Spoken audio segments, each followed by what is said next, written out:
আমার জীবনে যদি শ্রেষ্ঠ দিন আমি যদি কাটাই বলি, সেটা অবশ্যই 5ই আগস্ট। ছাত্রলীগকে ক্যাম্পাস থেকে উচ্ছেদ করা, এটা আলটিমেটলি হাসিনার পতনের তো মূল কালপিট হিসেবে এখানে বলতে গেলে সেই হিসেবে এখানে রেজন গাজী মহারাজ ভূমিকা রেখেছে।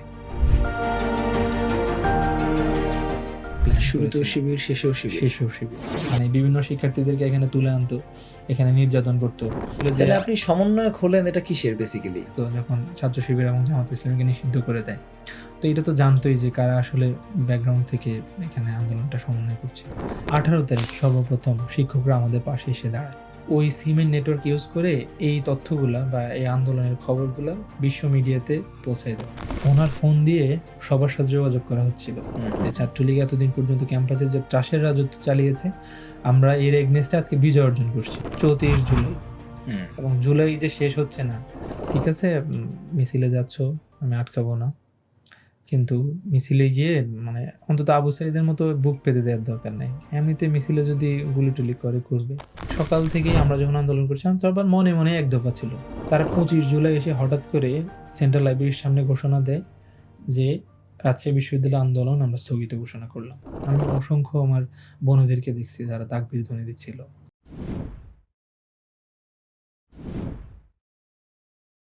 1-to-1 অথবা 5 জনের ছোট ব্যাচে আপনি বা আপনার সন্তান শিখতে পারেন শুদ্ধ কোরআন। কোনো রেকর্ডেড ক্লাস নয়, অভিজ্ঞ শিক্ষক অনলাইনে সরাসরি আপনার পড়া শুনবেন এবং ভুল শুধরে দেবেন। পাশাপাশি মেয়েদের জন্য থাকছে মহিলা শিক্ষিকা। নিশ্চিন্তে কোরআন শিখতে এখনই মেসেজ দিন।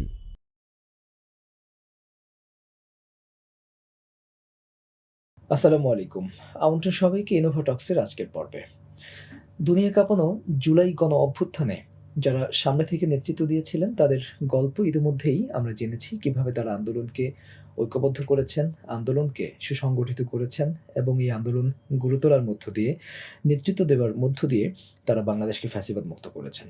কিন্তু এদেশের বিভিন্ন প্রান্তে, বিভিন্ন ক্যাম্পাসে, বিভিন্ন বিশ্ববিদ্যালয়গুলোতে যারা সশরীরে আন্দোলন করেছেন, যারা সামনের সারিতে থেকে পুলিশের গুলির মুখে কিংবা ছাত্রলীগের গুলির মুখে নিজেদের জীবনকে মৃত্যুর মুখোমুখি দাঁড় করিয়েছিলেন এবং বিজয় এবং সাফল্য ছিনিয়ে এনেছেন, সেই সব মর্দে মুজাহিদ, সেই সব বীর যোদ্ধাদের গল্প কি আমরা জানি?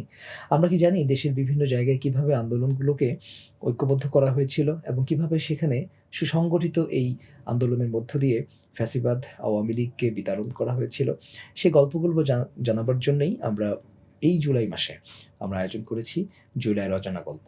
জুলাইয়ের অজানা গল্পে আজ আমরা আমন্ত্রণ জানিয়েছি রাজশাহী বিশ্ববিদ্যালয়ের সাবেক সমন্বয়ক বৈষম্যবিরোধী ছাত্র আন্দোলন এবং রাজশাহী বিশ্ববিদ্যালয় ইসলামী ছাত্র শিবিরের বর্তমান প্রচার সম্পাদক জনাব মেহেদী সজীব। আমরা আমাদের অনুষ্ঠানের পক্ষ থেকে মেহেদী সজীব আপনাকে স্বাগত জানাচ্ছি। জি, ধন্যবাদ জানাচ্ছি ইনোভা টক্সকে আজকে আমার এই পর্বে আমন্ত্রণ জানানোর জন্য। দর্শক, আমরা আজকের এই পর্বে জানার চেষ্টা করব কিভাবে মেহেদী সজীব যেহেতু একজন সমন্বয়ক ছিলেন এবং তিনি শিবিরের রাজনীতির সাথেও জড়িত, কিভাবে সেখানে মূলত এই এত শক্তিশালী ছাত্রলীগ অথবা পুলিশ লীগ বলি কিংবা আওয়ামী লীগ বলি, তাদেরকে বিতাড়নের ক্ষেত্রে তারা কিভাবে ঐক্যবদ্ধ হয়েছিল, কিভাবে তারা আন্দোলন গড়ে তুলেছিল এবং এই দীর্ঘ একটি আন্দোলনের মধ্য দিয়ে তারা কিভাবে সেখানে ফ্যাসিবাদ বিতাড়ন করেছিল, সেই গল্পগুলো আজ আমরা জানার চেষ্টা করব। মেহেদী ভাই, আপনাকে পেয়ে আমরা খুবই আনন্দিত। আপনি একেবারে মৃত্যুর মুখোমুখি দাঁড়িয়ে সাধারণ শিক্ষার্থীদেরকে নিয়ে আপনারা রাজশাহী বিশ্ববিদ্যালয় থেকে ফ্যাসিবাদ বিতরণ করেছেন এবং আপনারা আন্দোলনটা সেখানে গড়ে তুলেছেন। আজকের এই গল্পে, আজকের এই পডকাস্টে আমরা বেসিক্যালি আপনাদের আন্দোলনটা কিভাবে গড়ে উঠলো একেবারে শুরু থেকে আমি শেষ পর্যন্ত শুনতে চাই, যে কিভাবে রাজশাহী অঞ্চলে বৈষম্যবিরোধী ছাত্র আন্দোলনের ব্যানারে আপনারা ছাত্রদেরকে ঐক্যবদ্ধ করেছেন, আন্দোলন করেছেন। আপনাদের সামনে কারা কারা ছিল, কারা কারা আপনাদের পেছন থেকে প্যাট্রোনাইজ করেছে, কারা কারা আসলে শহীদ হয়েছে, কারা কি পরিমাণ মানুষ আহত হয়েছে, কতজন জেলে গিয়েছিলেন, ইচ অ্যান্ড এভরিথিং সব কিছু জানতে চাই এই এপিসোড শোনার পরে, যাতে আমাদের দর্শকরা রাজশাহী অঞ্চল, রাজশাহী বিশ্ববিদ্যালয়, পুরো রাজশাহী মহানগরীর এই আন্দোলনের গল্পটা জানতে পারে। শুরু করুন প্লিজ। আবারও ধন্যবাদ জানাচ্ছি ইনোভা টক্সকে আজকে আমাকে এই পর্বে আমন্ত্রণ জানানোর জন্য। মূলত যে জুলাই আন্দোলন, জুলাই গণ অভ্যুত্থান, জুলাই বিপ্লব, আমরা নিজেদের সাহস, নিজেদের বুকের তাজা রক্তকে উজাড় করে দিয়ে যখন আমরা এই আন্দোলনে শরিক হই, এই আন্দোলনের সূচনাটা, এই আন্দোলনের প্রেক্ষাপট মোটামুটি সবারই জানা। তাও মোটামুটি রাজশাহী আন্দোলনের সূচনা লগ্ন আমাদের ভিতর ওই এটাই কাজ করছিল যে দীর্ঘ প্রায় ১৬-১৭ বছরের যে ফ্যাসিবাদী কাঠামো, ফ্যাসিবাদের জাতাকলে পিষ্ট হয়ে আমরা আসলে ভুলে যেতে বসেছি আমাদের ন্যূনতম মানবাধিকার, ভুলে যেতে বসেছি আমাদের ন্যূনতম রাজনৈতিক অধিকার, আমাদের মত প্রকাশের স্বাধীনতা, সমস্ত কিছু। সেই জায়গা থেকে আমরা যখন হুট করে জানতে পারলাম ৫ই জুন ২০১৮ সালে যে একটা মীমাংসিত বিষয় ছিল যে কোটার পরিপত্র, এটা একটা পরিপত্র জারি করা হয়েছিল এবং প্রথম এবং দ্বিতীয় শ্রেণীর সরকারি চাকুরিতে টোটালি কোটাকে বাতিল করা হয়। সেই পরিপত্রটা ৫ই জুন ২০২৪ সালে ৫ই জুন এটাকে হাইকোর্ট থেকে বাতিল করা হয় এবং এর প্রেক্ষিতেই যখন ঢাকা ইউনিভার্সিটি বা অন্যান্য জায়গায় যখন ইনস্ট্যান্ট প্রতিবাদ শুরু হয়, আমরা রাজশাহী বিশ্ববিদ্যালয় সেমভাবেই ইনস্ট্যান্ট আমরা প্রতিবাদ জানিয়েছিলাম 5ই জুনে। ৫ই জুন রাতেই আমাদের কিছু শিক্ষার্থী ৫ই জুন রাতেই হচ্ছে রাজশাহী বিশ্ববিদ্যালয়ে এটার এগনেস্টে দাঁড়িয়েছিল। তখন সংখ্যাটা হয়তো অনেক কম ছিল, কিন্তু ইনস্ট্যান্ট আমরা একটা প্রতিবাদ করেছিলাম। এটা কি তখন আপনি শিবিরের ব্যানারে দাঁড়ালেন না, নাকি কিভাবে দাঁড়ালেন? তখন আমি ছিলাম না বা শিবিরের ব্যানার থেকে তখন কেউ ছিল না, কিছু শিক্ষার্থী তখন ওই ৫ই জুনই তখন ওই ব্যক্তিগত রাতে উদ্যোগে কিছু শিক্ষার্থী হ্যাঁ, ঐক্যবদ্ধ হয়ে তারা সেখানে দাঁড়ালো। সেখানে দাঁড়ালো। এরপর ৬ই জুন মূলত আমরা আন্দোলন মাঠে গড়ানোর যেটা বলা হয় সেটা ৬ই জুন থেকে শুরু হয়েছিল। তখন আমাদের রাজশাহী বিশ্ববিদ্যালয়ে যারা লাইব্রেরিতে পড়াশোনা করতো, আপনি নিশ্চয়ই জেনে থাকবেন যে আমাদের প্রথম দিকের যে আন্দোলনটা, এটা মূলত ছিল যে কোটা পদ্ধতি বা কোটা প্রথার যে বিলোপ বা কোটা প্রথার যে সংস্কার, এটার জন্য। এবং এটার সবচেয়ে বেশি ভুক্তভোগী হচ্ছে যে আমাদের যারা রীতিমতো রিডিং রুমে পড়াশোনা করছে, যারা চাকরি প্রত্যাশী, যাদের প্রিপারেশন অনেক বেশি, তারা।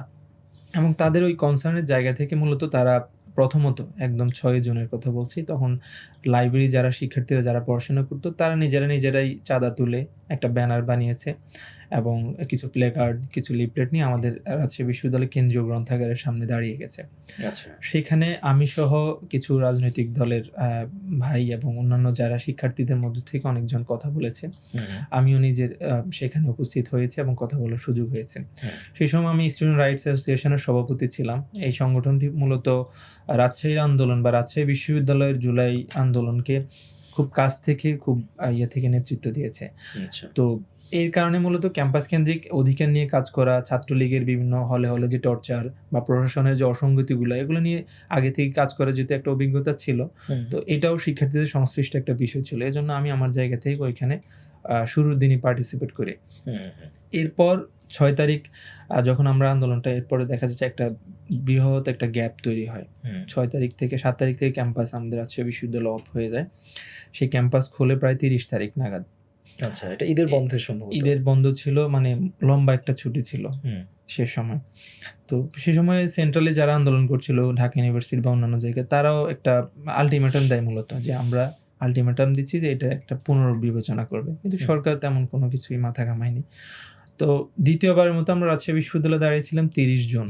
আচ্ছা। ৩০ জুনের আগে আমাদের তৎকালীন যারা আন্দোলন করছিলেন, আমার স্টুডেন্ট রাইটসের সে সময় সেক্রেটারি ছিল ফাহিম রেজা, যিনি এখন বর্তমানে রাজশাহী বিশ্ববিদ্যালয়ের সিনেট সদস্য নির্বাচিত ছাত্র প্রতিনিধি। ফাহিম রেজা ছিল। সে সময় আমি রাজশাহীতে এখনো পৌঁছাতে পারিনি। এবং আমানুল্লাহ আমান ভাই ছিল, আশিকুল্লাহ মুহিব, রেজওয়ান গাজী মহারাজ, আরও কয়েকজন মিলে, ওনারা মিলে কথা বলছিল বিশ্ববিদ্যালয় পরিবহন মার্কেটে, পরিবহন চত্বরে। ওখানে কথা বলে যে আমাদের পুনরায় আন্দোলনটা যে দানা বাঁধতে হবে বা পুনরায় যে আন্দোলনটা করতে হবে, এটার জন্য সবাইকে বোঝাচ্ছিল। তো স্টুডেন্ট রাইটসে কাজ করার কারণে আমার ইনস্ট্যান্ট কিছু লোকবল ছিল। আমরা প্রতি বছরই রিক্রুটমেন্ট করতাম সদস্য। তো ওই যারা ওই তখন ছিল 22-23 সেশনের, তো তারা তখন সদ্য আসছিল এবং তারা খুব ক্যাম্পাসে অ্যাক্টিভলি কাজ করছিল। তো সেই সময় আমার যেহেতু জনবল ছিল, তারা আমাকে এঙ্গেজ করে বা আমাদেরকে এঙ্গেজ করে। পরবর্তীতে 30 জুন আমরা সর্বপ্রথম আমরা প্যারিস রোডে দাঁড়াই, প্যারিস রোডে মানববন্ধন করি। তখনও আন্দোলনটা অনেক বেশি ছড়ায় নেই। তো সংখ্যায় সর্বোচ্চ 150 জন হবে যে মানববন্ধনে উপস্থিত ছিল। এবং আমাদের স্পষ্ট কথা ছিল যে 18-র যে পরিপত্র, এটাকে বহাল রাখতে হবে এবং কোটার আলটিমেটলি একটা যৌক্তিক সংস্কার। তখনও প্রায় 56% কোটার একটা ব্যাপার ছিল। আমরা এটাকে যৌক্তিক সংস্কার করে ক্ষুদ্র নৃগোষ্ঠী এবং যারা সুবিধা বঞ্চিত, মানে ক্ষুদ্র নৃগোষ্ঠী এবং যারা হচ্ছে যে বিশেষ চাহিদা সম্পন্ন, তাদের জন্য একটা নির্দিষ্ট অংশ রেখে বাকি সবার জন্য সবার কোটাগুলোকে আমরা বাতিল করার একটা কথা তুলেছিলাম। আচ্ছা, তো সেই জায়গা থেকে সেই 30 তারিখ চলে গেল। 1 তারিখ আমরা বরাবরের মতোই আবার আন্দোলন শুরু করি সেমভাবেই। সেই সময় আমার স্টুডেন্ট রাইটস অ্যাসোসিয়েশনের যারা ছিল, যাদের কথা না বললেই নয়, আলফাজ, ইমরান, আজিজ, এরপর হচ্ছে এরকম কিছু নাম ছিল, আরও অনেকেই, সালাউদ্দিন আম্মার সে সময় ছিল, মাহাইর, ফাহিম, আমি সহ আরও অনেকেই ছিল, যারা সে সময় মাইক দিয়ে মাইকিং করা, শিক্ষার্থীদেরকে সচেতন করা বা লিফলেট, এরপর হচ্ছে যে প্ল্যাকার্ড নিয়ে দাঁড়ানো, তারা এইভাবেই আন্দোলনটা সংগঠিত করার চেষ্টা করেছে। আরও অনেকগুলো নাম আছে, হয়তো আমার এই মুহূর্তে মনে আসছে না। এটা কি ওই 30 তারিখের দিকে? 30 তারিখের দিকে। 30 তারিখের পরে যখন 1 তারিখ আমরা আন্দোলনটা দেখা যাচ্ছে একটা পর্যায়ে চলে গেছে। 1 তারিখ আমরা আবার প্যারিস রোডে, বিশ্ববিদ্যালয় প্যারিস রোডে ঢাকার সাথে তো আপনাদের যোগাযোগ ছিল? তখন অবধি ছিল না।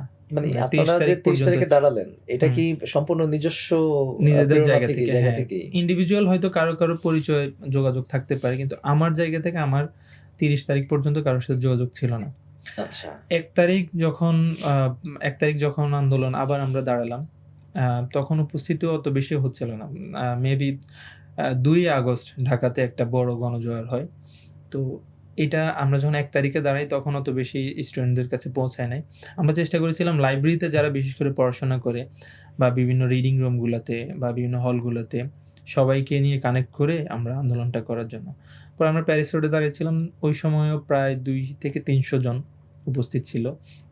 আমরা একটা সিদ্ধান্ত নিলাম যে আমরা এভাবে না গিয়ে আমরা একটু ডিফারেন্ট ওয়েতে আন্দোলনটা কীভাবে আরও বেশিভাবে অগ্রসর করানো যায়, আমরা এই চিন্তা করলাম। আপনি যখন 200-250 মানুষ নিয়ে প্যারিস রোডে দাঁড়াচ্ছেন, তখন কি ছাত্রলীগের কোনো ভয় আপনাদের ছিল না? না, তখন অবধি ছিল না। কেন? কারণ আন্দোলনটা তখন কোটা পর্যন্ত সীমাবদ্ধ ছিল এবং এটা একটা যৌক্তিক দাবি ছিল। এবং তখন আমরা দেখেছি যে ছাত্রলীগেরও কেউ যারা পড়াশোনা করে, এর মধ্যে একটা অংশ তখন আমাদের আন্দোলনে আসতেছিল এবং তাদের পক্ষ থেকে তারা এটাকে অনেক বেশি মনে করেনি, থ্রেট মনে করেনি। ছাত্রলীগের যারা পদ বঞ্চিত ছিল বা যারা এই মুহূর্তে আসলে চাকরির জন্য প্রস্তুতি নিচ্ছিল, তাদেরও একটা অংশ তখন আন্দোলনে অংশগ্রহণ করছিল। সেজন্য তখন অবধি ওই ভয়টা এখন তখনও কাজ করে নাই। 1 তারিখের পর আমরা একটা সিদ্ধান্ত নিই যে আমরা একটা সম্মিলিতভাবে ভিডিও বার্তা বানাবো, যে ভিডিওটা আমরা 1 তারিখে বানাই এবং 2 তারিখ এটা পুরো ক্যাম্পাস এবং ক্যাম্পাসের যতগুলো প্ল্যাটফর্ম আছে সব জায়গায় আমরা প্রচার করার চেষ্টা করি। তো এই ভিডিওতে মোটা দাগে সবাই ছিল। সে সময় প্রথম দিকে আমাদের 4 জনকে প্রধান সমন্বয় করা হয়। আমি ছিলাম, আমানুল্লাহ আমান ভাই ছিল, আশিকুল্লাহ মহিব, রেজন গাজী মহারাজ। এই 4 জনকে প্রধান সমন্বয়ক রেখে বাকি আরো অনেকেই ছিল যারা সহ সমন্বয়ক হিসেবে তখন কাজ করে আসছিল। এটা 1 জুলাই করা হলো। সেটা হচ্ছে যে 1 জুলাইয়ের পরে মানে 2 জুলাই। আচ্ছা, 2 তারিখে করা হলো। এরপর 1 তারিখে আন্দোলন শেষ, 2 তারিখে আমাদের এটা যে করা হলো, এটার জন্য কি সেন্ট্রাল কোনো অনুমোদন প্রয়োজন ছিল? সেন্ট্রালের কিছুই তখন অবধি ছিল না। আমরা আমাদের মতো করেই, কারণ সেন্ট্রালের তাদেরও তখন অবধি অত বেশি ছিল না, যে সুসংগঠিত কোথাও ছিল না তেমন একটা। তো আমরা আমাদের মতো করে যে আন্দোলনটা পরিচালনা করতে হবে, অনেক দূর হয়তো এগিয়ে নিয়ে যেতে হবে, এটা ডিসিশন মেকিং ওভারঅল, এটার জন্য আমাদের একটা হয়তো কার্যনির্বাহী বডি প্রয়োজন। সে জায়গা থেকে জাস্ট আমরা এটা করেছিলাম। আচ্ছা, তো 2 তারিখ এছাড়াও পরিবহন মার্কেটে আমাদের রাজশাহী আন্দোলন, মানে রাজশাহী বিশ্ববিদ্যালয় 2-3 তারিখ আমরা গ্যাপ দিই। 2-3 তারিখ আন্দোলন আমরা রাখি নাই, যেহেতু দেখলাম যে 1 তারিখে মানে 30 তারিখও আশানুরূপ উপস্থিতি ছিল না, 1 তারিখও ছিল না। তো আমরা একটু ভালো করে প্রচারণা করে আমরা চূড়ান্তভাবে একটা আন্দোলনের ডাক দিব। তো সর্বপ্রথম যখন আমরা অনেক বেশি সাড়া পাই সেটা হচ্ছে 4 জুলাই। আচ্ছা, 4 জুলাইয়ের পূর্বে সেই সময় আমার প্রতিনিয়ত কথা হচ্ছিল বর্তমান ছাত্র শিবিরের সভাপতি মুজাহিদ ফয়সাল ভাই, ওনার সাথে। উনি তৎকালীন সাংগঠনিক সম্পাদক ছিলেন। আর যেহেতু সাংগঠনিক সম্পাদক ছিলেন, ওনার দায়িত্ব ছিল মূলত আন্দোলনটাকে অর্গানাইজ করা এবং আন্দোলনটা কিভাবে কি হচ্ছে এটার খোঁজ খবর নেওয়া, এটাকে সমন্বয় করা কেন্দ্রের সাথে এবং রাজশাহী বিশ্ববিদ্যালয় যারা আছে সবার সাথে। তো আমার প্রতিনিয়ত যোগাযোগ হচ্ছিল। আমার স্পষ্ট মনে আছে সেই সময় 4 তারিখ যখন আমরা পুনরায় কর্মসূচির ঘোষণা দিলাম, 4 তারিখের আগেই তিনি বর্তমান যে আসিফ মাহমুদ সজীব ভূঁইয়া, যিনি ইন্টারিমের সময় উপদেষ্টা ছিলেন, ওনার নাম্বার দেন আমাকে মুজাহিদ ভাই নিজে। আচ্ছা, যখন নাম্বার দিলেন তখন আমি যোগাযোগ করার চেষ্টা করলাম, কথা হলো এরপর হচ্ছে যে ওনারা মানে পরিপূর্ণভাবে ওনারাও কন্ট্রোল নিতে পারে নাই, বা একটা পর্যায়ে গিয়ে ওনারাও চায় নাই যে আমরা মূল জায়গা থেকে অনেক বেশি কন্ট্রোল নিয়ে ইয়ে করবো। ওনাদের মূল চাওয়া খুব সুন্দর ছিল সেই সময় পর্যন্ত, আচ্ছা। যে আন্দোলনটা প্রত্যেকটা বিশ্ববিদ্যালয় তাদের নিজস্ব গতিতে চালাবে। আমরা যেটা পারি সেটা হচ্ছে তাদের সাথে একটা সমন্বয় করতে পারি, তাদের সাথে কোলাবোরেশন করতে পারি, নট অথরিটেটিভ যে একটা অ্যাক্ট, এইরকম তারা করে নাই। তো সে জায়গা থেকে ওনারা ইয়ে ছিল। আসিফ ভাই পরবর্তী সময় দেখা যাচ্ছে যে আমাদের সমন্বয়কদের মধ্য থেকে একজনের সাথে, নাহিদ ভাইয়ের সাথে কথা হয়েছিল। আমি সেই সময় নাহিদ ইসলামকে নক করেছিলাম, তো ওনার সাথেও আমার কথা হয়েছিল। পরবর্তীতে আমরা 4 তারিখ 5 তারিখ আমাদের লাগাতার আন্দোলন চলছিল। 5 জুলাইও মানে পূর্বের চেয়ে বেশি সাড়া পাচ্ছিলাম। 4 তারিখ যদি প্রায় 1,500 মানুষ হয়, দেখা যাচ্ছে যে 5 তারিখ প্রায় 2,000-এর মতো স্টুডেন্ট চলে আসছে। এরকম একটা আচ্ছা। হিউজ সাড়া আমরা পাচ্ছিলাম। সে সময় বিশেষ করে এগুলো হলগুলোতে, কি মানববন্ধন করছেন না মিছিল? না এটা বিক্ষোভ সমাবেশ, একটা আচ্ছা। বৃহৎ সমাবেশ। এবং সেখানে স্লোগান হচ্ছিল। এরপর হচ্ছে যে দেখা যাচ্ছে যে আমাদের ইউনিক কিছু পার্টিসিপেশন ছিল, সেটা হচ্ছে যে আমরা কিছু কালচারাল প্রোগ্রাম আমরা রেখেছি। কালচারাল প্রোগ্রামগুলোর মধ্যে কিছু পথনাটক ছিল, কিছু প্রতিবাদী গান ছিল। এগুলো হয়তো অনেক জায়গায় ছিল, কিন্তু আমরা পথনাটকটা আমরা রেখেছিলাম। সে পথনাটকে বর্তমানে আকসুজিয়াস, সালাউদ্দিন আম্মার, আলফাজউদ্দিন টনিক, মাহাইর ইসলাম, জাহিদ হাসান জোহা, ওনারা হচ্ছে যে চেষ্টা করেছে ওনাদের মতো করে পার্টিসিপেট করার জন্য। আচ্ছা। এরপর 5 তারিখ গেল, 6 তারিখ, 7 তারিখের মতো, 7 তারিখের দিকে, 6 তারিখ যখন বাংলা ব্লকেট ঘোষণা হলো, তখন শিক্ষার্থীদের চাওয়া ছিল যে আন্দোলনটা অনেক বেশি মানে তারা তাদের মতো করে আর কি চাচ্ছিল যে আন্দোলনটা যেন খুব স্প্রেড আউট করে আর কি অনেক বেশি। এবং সেটা বাংলা ব্লকেট যেরকম বলছে যে বিভিন্ন সড়ক মহাসড়ক অবরোধ করা, এবং তাও তখনই হয়তো সরকার একটা টনক নড়বে। কিন্তু আমরা মানে তেমন একটা করতে পারছিলাম না, জোরালো কোনো কর্মসূচি হাতে নিতে পারছিলাম না। এর মধ্যে একটা কারণ ছিল, যেহেতু আমাদের সমন্বয়কদের মধ্য থেকে এক বা একাধিকজন ছাত্রলীগ থেকে এসেছেন। তো একটা সময় গিয়ে এরকম অভিযোগ আসছিল যে ছাত্রলীগ কোনোভাবে সামহাউ এই আন্দোলনটা হয়তো ক্যাপচার করছে, বা ছাত্রলীগ এই পলিসি মেকিংয়ে কোনো না কোনোভাবে ইনক্লুডেড ভূমিকা রাখছে। আচ্ছা। এই অভিযোগটা প্রথম আসে হচ্ছে আমাদের 3টা এক্সিস্টিং সাংবাদিক সংগঠন আছে, রাজশাহী বিশ্ববিদ্যালয় সাংবাদিক সমিতি, রাজশাহী বিশ্ববিদ্যালয় প্রেস ক্লাব এবং রাজশাহী বিশ্ববিদ্যালয় রিপোর্টার্স ইউনিটি। বলে রাখা ভালো, এই 3টা সাংবাদিক সংগঠন আমাদেরকে সে সময় অনেক বেশি হেল্প করছে, এবং ওনারা যদি এরকম হেল্প না করতো আমরা হয়তো এই আন্দোলনটা মানে এত দূরে এগিয়ে নিয়ে যেতে পারতাম না। অঙ্কুরাই সবই হয়তো, কি শিক্ষার্থীদের প্ল্যাটফর্ম এগুলো শিক্ষার্থীদের পরিচালিত সাংবাদিক সংগঠন, ক্যাম্পাসে যে সাংবাদিক সংগঠনগুলো থেকে থাকে। আচ্ছা।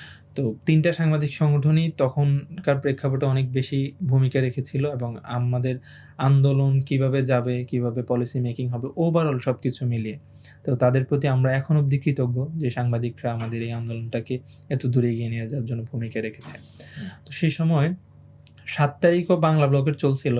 তখন শিক্ষার্থীদের পক্ষ থেকে একটা চাওয়া ছিল যে রেল অবরোধ করবে, ঢাকা রাজশাহী যে রেল লাইন, আমরা ঢাকা রাজশাহী যে মহাসড়কটা, এটা অবরোধ করার কারণে হয়েছে কি, বাইপাস রোড হয়ে রাজশাহী থেকে গাড়িগুলা বা যে ইয়াগুলা সেগুলো সবগুলাই ঢাকা বা অন্যান্য জায়গায় চলে যাচ্ছিল। তো আমাদের আদতে খুব একটা লাভ হচ্ছিল না, এটা শিক্ষার্থীরা বুঝতে পেরেছিল। তো তখন হচ্ছে যে আমাদের একটা ইয়ে ছিল যে আমরা রেল অবরোধ করব।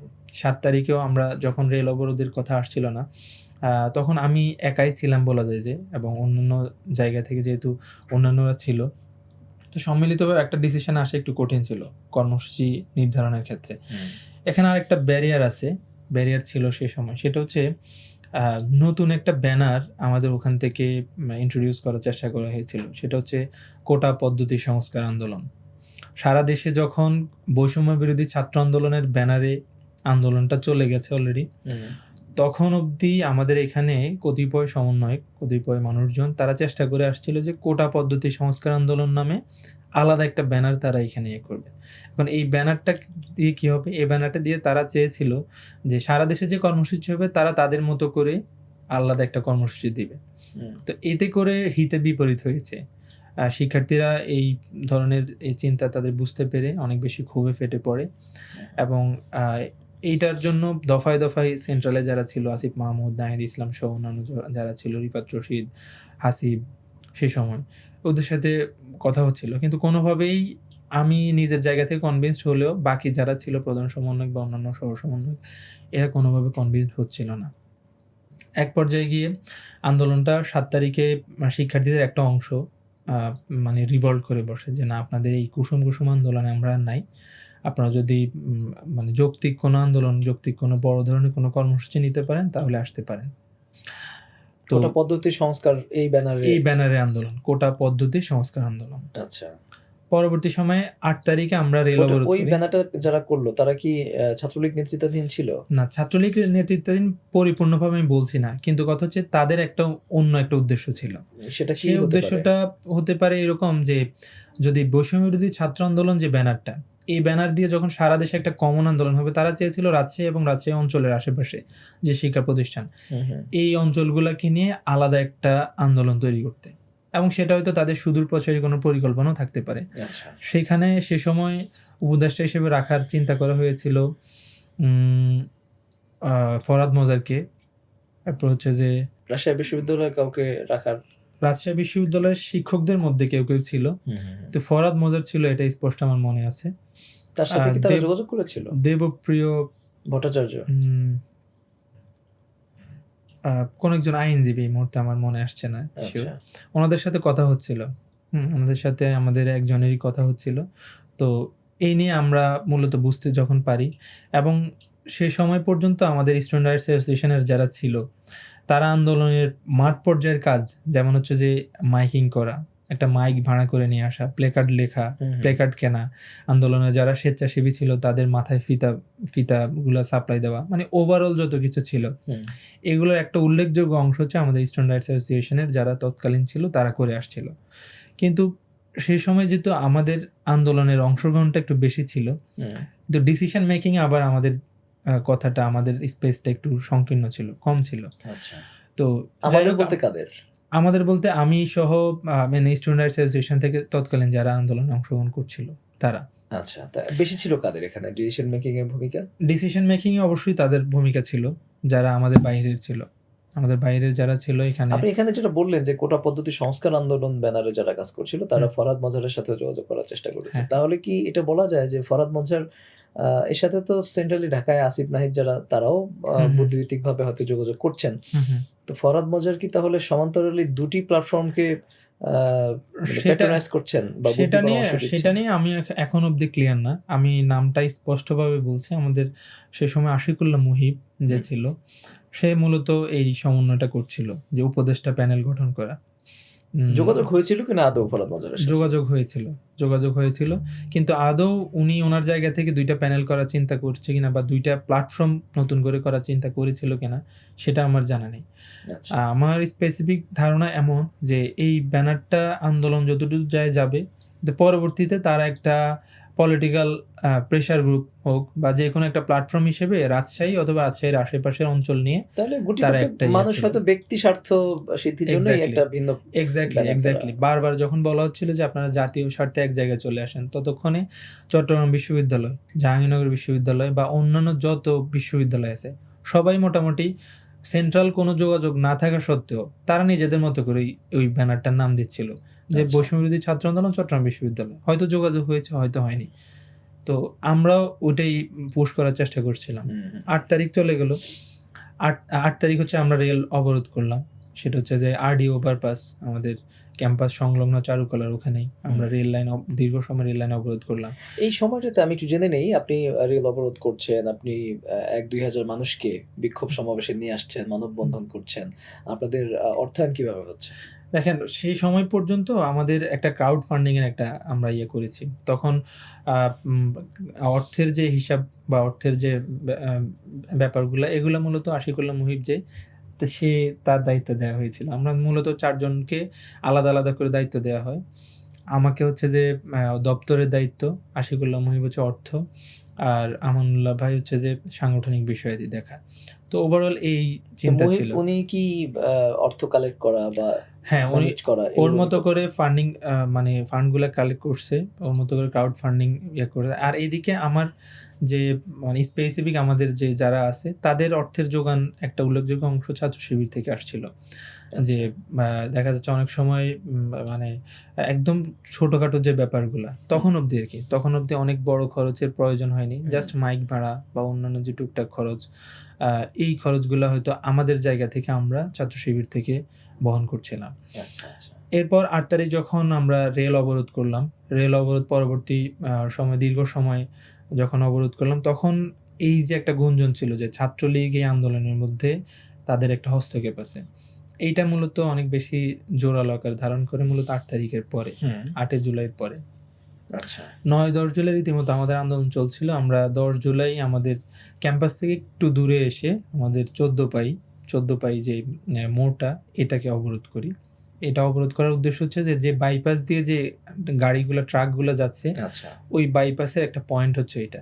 তার মানে হচ্ছে যে আমরা ওই পয়েন্টে দাঁড়ালে দেখা যাচ্ছে একটা উল্লেখযোগ্য অংশ গাড়ি আমরা আটকাতে পারছি। একদিকে মহাসড়কও বন্ধ, আরেকদিকে ওই বাইপাসটাও বন্ধ। বাইপাসটাও বন্ধ। এই চিন্তা থেকে আমরা 14 পাই ওই জায়গায় সারাদিনই বলা যায় যে অবরোধ করি। এটা ছিল 10 তারিখ। পরবর্তীতে 11 তারিখ মানে আন্দোলন কিন্তু ধীরে ধীরে সারা দেশেই অনেক বড় আকার ধারণ করছিল। এই 10 তারিখ 11 তারিখ পর্যন্ত কোনো হামলা বা কোনো না, তখন অবধি কোনো হামলা হয়নি। 11 তারিখ যখন আমরা দেখলাম যে কুমিল্লা বিশ্ববিদ্যালয় হচ্ছে যে সর্বপ্রথম পুলিশ গোলাগুলি করে, সর্বপ্রথম সহিংসতা কিন্তু কুমিল্লা বিশ্ববিদ্যালয় শুরু হয়। সেই খবরটা আমাদের কাছে আসছিল, যেহেতু কমন একটা প্ল্যাটফর্ম ছিল যে কোটা পুনর্বল চাইন, এই নামে একটা কমন গ্রুপ ছিল, অনেক বড় একটা গ্রুপ। তো সেই গ্রুপে আমরা সবাই ছিলাম, আমরা দেখছিলাম যে কুমিল্লা ইউনিভার্সিটিতে আক্রমণ হয়। তো এমনিতেই তো ধীরে ধীরে মানে হচ্ছিল। এর মধ্যে আপনার মনে থাকার কথা হয়তো যে তখন প্রশ্ন ফাঁসের একটা ব্যাপার চলে আসছিল, যে সারাদিন আন্দোলন করে এসে রাতে ফেসবুকে ঢুকে দেখি যে বিসিএস এর প্রশ্ন ফাঁস। তার মানে এটা আন্দোলনকারীদের অনেক বেশি ব্যথিত করছে এবং অনেক বেশি ক্ষোভের সৃষ্টি করছে যে আসলে যা হয় হবে। পরে 11 তারিখ যখন এটা হলো, কিন্তু আমরা আমাদের জায়গা থেকে রাজশাহী বিশ্ববিদ্যালয়ে কর্মসূচি দিলাম হচ্ছে সংবাদ সম্মেলন, যে আমরা কি করতে পারি এটার জন্য, যেটা শিক্ষার্থীরা মোটেই পছন্দ করে নাই। সংবাদ সম্মেলন ছিল 12টায় পরিবহন চত্বরে। এর আগে আমি, ফাহিম সহ যারা ছিলাম তারা সবাই হচ্ছে যে সবার সাথেই মানে আমরা ওই বাকিদের যারা ছিল তাদের সাথে কথা বলার চেষ্টা করছি। এক পর্যায়ে আমাদের সাথে উচ্চবাচ্য বিনিময় হয়, বাকবিতণ্ডা হয় যে আমরা কোনোভাবেই, আর আপনারা যদি আপনাদের অন্য কোনো উদ্দেশ্য থাকে তাহলে আপনারা পরিষ্কার করেন, আপনারা আপনাদের মতো আন্দোলন করেন, আমরা হয় এখানেই স্টপ হয়ে যাব, নাহলে আমরা শিক্ষার্থীদের সাথে কোনোভাবেই প্রতারণা করতে পারবো না। তো সে জায়গা থেকে ওনারা বলে যে ঠিক আছে, আজকে সংবাদ সম্মেলনটা শেষ হোক, আমরা আলোচনা করব। কিন্তু এই বলে সংবাদ সম্মেলনে যখন আমরা যাই, সংবাদ সম্মেলন ও সাংবাদিকদের প্রশ্নের প্রেক্ষিতে তারা স্পষ্ট কোনো জবাব দিতে পারে নাই। ইতোমধ্যে কুমিল্লা বিশ্ববিদ্যালয়ে একটা হামলার ঘটনা ঘটে, তখন শিক্ষার্থীরা অনেক বেশি ফুঁসে উঠছে। এমত অবস্থায় আমি আমার জায়গা থেকে ওই যে ব্যানারটা, যে কোটা পদ্ধতি সংস্কার আন্দোলন, এই জায়গা থেকে আমি পদত্যাগ করার সিদ্ধান্ত নেই। এবং এই সিদ্ধান্তটা অবশ্যই মুজাহিদ ফয়সাল ভাইয়ের সাথে আলোচনা করেই, যেহেতু ভাইয়ের সাথে আমার সার্বিকভাবে কথা হচ্ছিল। তাহলে আপনি ওই ব্যানারটা তো আপনিও মানে ছিলেন শুরু থেকে? হ্যাঁ, 11 তারিখ পর্যন্ত আমি ওই ব্যানারটাতে ছিলাম। আচ্ছা। 11 জুলাই পর্যন্ত। এবং 11 জুলাই আমি যখন জাস্ট আমার ঘোষণাটা এমন ছিল যে আমি আসলে পদত্যাগ করছি, কিন্তু কোটা পদ্ধতি সংস্কার আন্দোলন যে ব্যানারটা, এইটা থেকে। বাট বৈষম্য বিরোধী ছাত্র আন্দোলন এটার সাথে আমার তখন অবধি কোনো সম্পর্ক ছিল না। যেহেতু সম্পর্ক নেই, সেহেতু পদত্যাগ করার কোনো প্রশ্ন নাই। কিন্তু একটা ট্রায়ালের মধ্য দিয়ে নিয়ে যাওয়া হয়েছিল যে আপনি সমন্বয়ক হলেন, এটা কিসের বেসিক্যালি? সেটা ওই কোটা পদ্ধতি সংস্কার আন্দোলনের। আর শিক্ষার্থীরা আপনার ওই কোটা পদ্ধতি সংস্কার আন্দোলন এইটার ব্যানারেই আপনাদের সাথে আন্দোলন করছিল। তার মানে বৈষম্য বিরোধী ছাত্র আন্দোলন এই নামে তখন অবধি কোনো ব্যানার নাই। 11 তারিখ পর্যন্ত। 11 তারিখ পর্যন্ত আচ্ছা, কোনো ব্যানার রাজশাহী বিশ্ববিদ্যালয়ে নাই। এখন যেহেতু নাই, তখন হচ্ছে 12 তারিখ হচ্ছে যে আবার পুনরায় একটা সমাবেশ ডাকা হয়। এই সমাবেশটা তাহলে কে ডাকে? এই সমাবেশ ডাকে হচ্ছে যে আমি পদত্যাগ করছি, এবং 11 তারিখ হচ্ছে যে বাকি যারা ছিল তাদেরকে অবাঞ্ছিত ঘোষণা করছে। কমিটিতে বাকি 3 জন বা অন্যান্য যারা সহসমন্বয়ক ছিল সবাইকেই অবাঞ্ছিত ঘোষণা করছে, যারা আন্দোলনরত শিক্ষার্থীদের একটা অংশ। এবং তারা গিয়ে আমাদের ক্যাম্পাস সংলগ্ন যে স্টেশন বাজার আছে, স্টেশন বাজার রেল লাইন অবরোধ করে এবং আমাদের বাকি যে কমিটি ছিল এই পুরোটাকে অবাঞ্ছিত করে। তার মানে এই পর্যন্তই হচ্ছে যে একটা ফেজ ধরতে পারে রাজশাহী বিশ্ববিদ্যালয় আন্দোলন। আমরা এখন দ্বিতীয় ফেজে প্রবেশ করছি। 12 জুলাই বিকেলে আবার সমাবেশ ডাকা হয়। ওই সমাবেশে আমি নিজে আবার উপস্থিত হই। আমার সর্বশেষ ঘোষণাটা এমন ছিল যে আমি ব্যানার থেকে পদত্যাগ করছি, কিন্তু শিক্ষার্থীদের এবং জাতীয় স্বার্থে যদি আবারও যদি মাঠে দাঁড়াতে হয়, মাঠে নামতে হয়, আমি অবশ্যই শিক্ষার্থীদের কল্যাণে আবার পূর্বের ন্যায় আমি আবার মাঠে দাঁড়াবো। কিন্তু যেহেতু আমি একটা আন্দোলন পরিচালনা করতে গিয়ে আমি ব্যর্থ হয়েছি, আমি পদত্যাগ করতে বাধ্য হয়েছি বা পদত্যাগ করেছি, সেই জায়গাতে আমি মনে করেছিলাম যে এখন শিক্ষার্থীদের বাকি যারা আছে, বাকি অংশ, তারাই আন্দোলনটা লিড দিই। পরবর্তীতে আমরা আমাদের পক্ষ থেকে ফাহিম রেজা, সালাউদ্দিন, এরপর হচ্ছে ইমরান, আলফাজ, বর্তমান মতিহার হলের ভিপি, তাজুল, রাসেল, এদেরকে আমরা হচ্ছে যে সামনে এগিয়ে দিই যে আমরা ছিলাম, এখন বাকিরা হচ্ছে যে বাকি সময়টা তোমরা লিড দাও। সেই জায়গা থেকে 12 জুলাই সমাবেশ হলো। 13 জুলাই হচ্ছে যে ক্যাম্পাসের এক্সিস্টিং যত কালচারাল সংগঠন, যত সামাজিক সাংস্কৃতিক সংগঠন, সাংবাদিক সংগঠন, সবাইকে ডাকা হয়।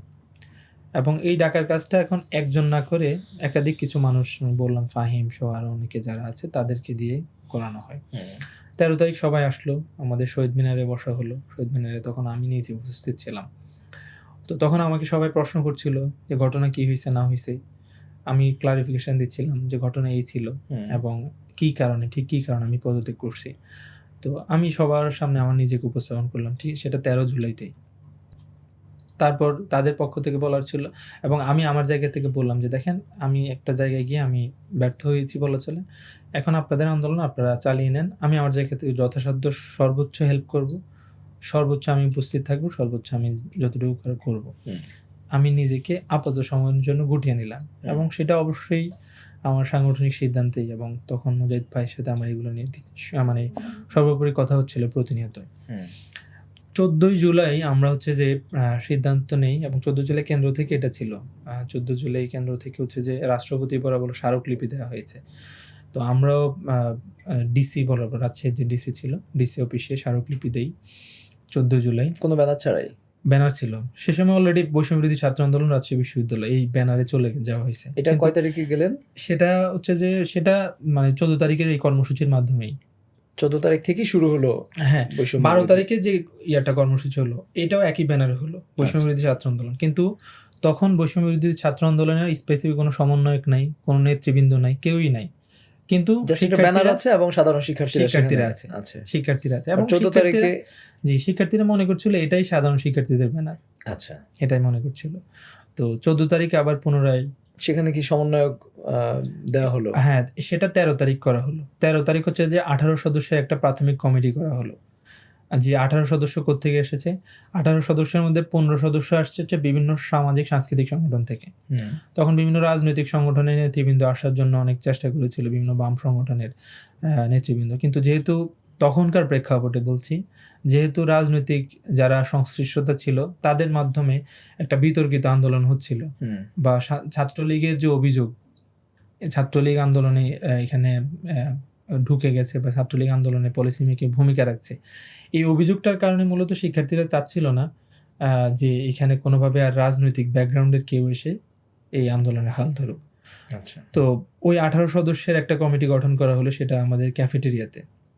সেটা হচ্ছে যে 14 তারিখ। এখন এটার একটা প্রেক্ষাপট বলে নেয় ভালো। আমি বলেছিলাম যে যখন আমাদের ক্যাম্পাসে 3টা সাংবাদিক সংগঠনের সভাপতি, সেক্রেটারি, তখন রাবিশার সভাপতি ছিল নোমান ইমতিয়াজ ভাই, এরপর হচ্ছে যে সেক্রেটারি ছিলেন হচ্ছে যে রিপনদা, আর হচ্ছে যে প্রেস ক্লাবের সভাপতি ছিলেন জামিল ভাই, জোবের জামিল, সেক্রেটারি মাহিন ভাই, এরপর হচ্ছে যে রুরুর সভাপতি ছিলেন লাবু হক ভাই, সেক্রেটারি মারুফ হাসান মিলু। এই 6 জন মানুষের নাম এজন্যই বললাম যেহেতু ইতিপূর্বে আমি উল্লেখ করেছি যে তাদের আন্দোলনের একটা উল্লেখযোগ্য ভূমিকার কথা।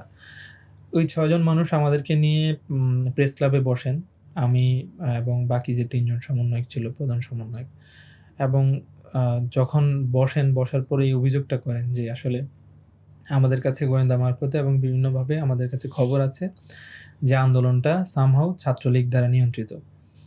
তো তখন আসলে আমি আমার জায়গাতে স্ট্রংলি প্রতিবাদ করি যে না, আপনারা এই অভিযোগ করতে পারেন না, এবং আমি জানি যে এটা কোনোভাবেই আমাদের আন্দোলন নিয়ন্ত্রিত না। কিন্তু বাকি যে 3 জন ছিল তাদের কারো মুখ থেকেই স্পষ্ট কোনো কথা আসছিল না, তাদের কথার মধ্যে অনেক বেশি জড়তা ছিল।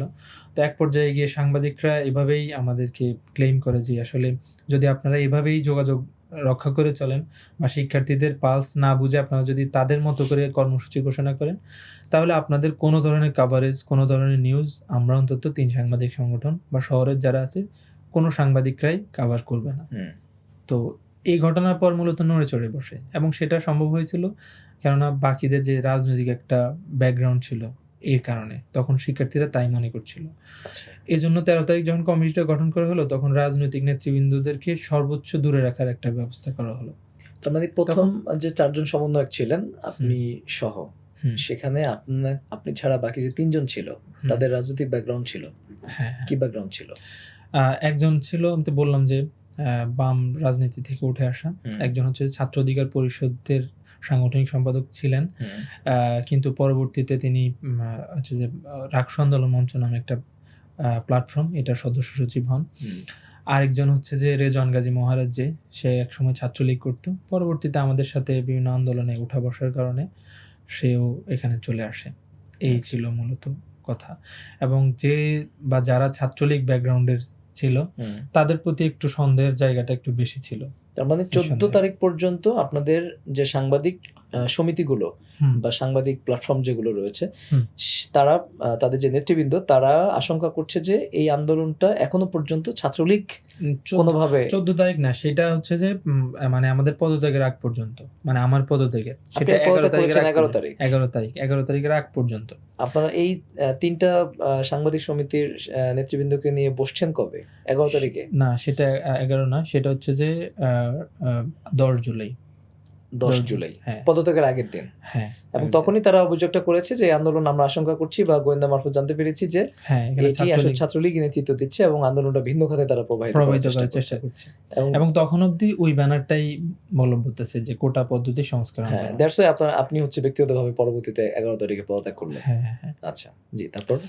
এরপর 13 তারিখ যখন 18 সদস্যের একটা কমিটি গঠন করা হলো, সেখানে উল্লেখযোগ্য কিছু নাম না বললে নয়। সেটা হচ্ছে যে সেই সময় ইকোনমিক্সের তোফায়েল তফু ভাই ছিল, মনিমুল ছিল, এরপর হচ্ছে যে সালাউদ্দিন আম্মার, ফাহিম রেজা, এরকম কিছু নাম ছিল, তাজুল, রাসেল, যারা দুজনে এখন একজন 2024-এর বিপি, একজন মতিয়ার হলের বিপি। এরকম কিছু মানুষ ছিল। মোট 18 সদস্যের একটা কমিটি ছিল। আচ্ছা, এরপর ইকোনমিক্সের আনোয়ার, আমার বন্ধু হয়, আনোয়ার ছিল। তো যখন এই 18 এটা বৈষম্য বিরোধী ছাত্র আন্দোলনের কমিটি। হ্যাঁ, এটা হচ্ছে 18 জনের নাম কেন্দ্রে পাঠানো হবে এই মর্মে। আচ্ছা, সকলের সম্মিলিত সিদ্ধান্ত। এরপর হচ্ছে আপনার নাম ছিল সেখানে? না, সেখানে আমার নাম ছিল না। ওকে। সেই 18 সদস্যের মধ্যে 3 সাংবাদিক সংগঠন থেকে আমরা ওনাদেরকে বলেছিলাম যে আপনারা একজন একজন করে প্রতিনিধি দিবেন, এবং তারা সম্মত হয়েছিল যে একজন করে তারা প্রতিনিধি দেবে। ওকে। এই করে মূলত আমাদের 18 সদস্য একটা কমিটি গঠন করা হলো। কিন্তু সেটা সামহাউ মিডিয়াতে আসে নাই। সেটা না আসার একটা কারণ ছিল যে পরের দিনই আমাদের হচ্ছে যে কর্মসূচি 14 তারিখ। 14 তারিখ যখন কর্মসূচি ডিসি অফিসে সবাই গেল, ওখানে স্মারকলিপি দিল প্রায় রাজশাহী বিশ্ববিদ্যালয় থেকে প্রায় রাজশাহী ডিসি অফিস পর্যন্ত দীর্ঘ পথ পায়ে হেঁটেই প্রায় এই গরমের মধ্যে সবাই গেল।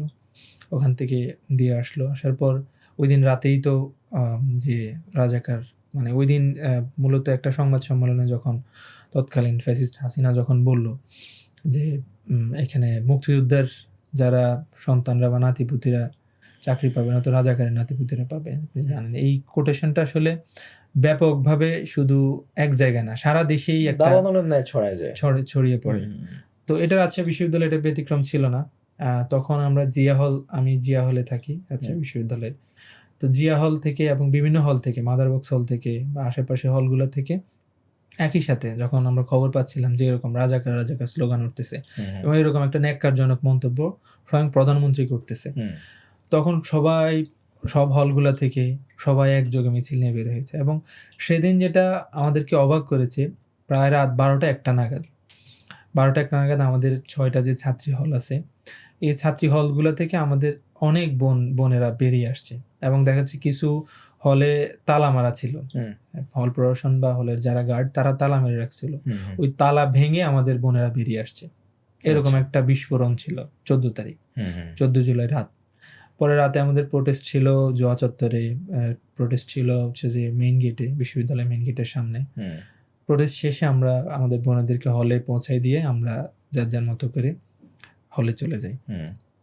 এর পরের দিনই তো 15 জুলাই ঢাকা বিশ্ববিদ্যালয়ে যখন একটা মেসাকার হলো, একটা ঢাকা বিশ্ববিদ্যালয়ে যখন এরকম একটা ঘটনা আমরা দেখতে পেলাম। এখানে স্লোগান যেটা নিয়ে আসলে আপনারা ক্ষোভে ফুসফুসে উঠলেন, সারা দেশের শিক্ষার্থীরাই ফুসে উঠেছে। হুম। এটি নিয়ে পরবর্তীতে আমরা দেখেছি বিভিন্ন রকম আসলে রাজনীতি হয়েছে। স্লোগানের শুধুই কি এতটুকু ছিল, নাকি এর আগে পরে আরো কিছু ছিল? শিক্ষার্থীরা তার জবাব আসলে কি দিয়েছে না দিয়েছে? দেখেন, মানে তখনকার প্রেক্ষাপটে রাজাকার শব্দটা যেভাবে ব্যবহার করা হয়েছিল এবং তখন সবাই যেভাবে বলছিল যে না তুমি কি আমি কি রাজাকার, মানে আমি রাজাকার, এইটা আসলে মানে গর্বের সাথে বলা না। এটা আসলে যে এরকম একটা শব্দ যে ইউজ করছে স্বয়ং একটা দেশের প্রধানমন্ত্রী, তখন তার প্রতি যে তীব্র ক্ষোভ, তীব্র ধিক্কার, এইটাকেই মিন করে মূলত সবাই ছিল। এক্স্যাক্টলি এটাকে মিন করে মূলত যে এই ক্ষোভটা, এই ক্ষোভের বহিঃপ্রকাশ হচ্ছে যে এই শব্দটা, যে তুমি কে আমি কে রাজাকার। কে বলেছে স্বৈরাচার, এই কথাও আসছে, সরকার এটাও আসছে। কিন্তু যেই কথাটা সবচেয়ে বেশি আসছে এবং যেটা সবচেয়ে বেশি সমস্যারে হচ্ছে যে উচ্চারিত যেটা, সেটা হচ্ছে যে এটাই, তুমি কি আমি কে রাজাকার। এবং এটা নিয়ে রাজনীতি হওয়ার কারণ আছে।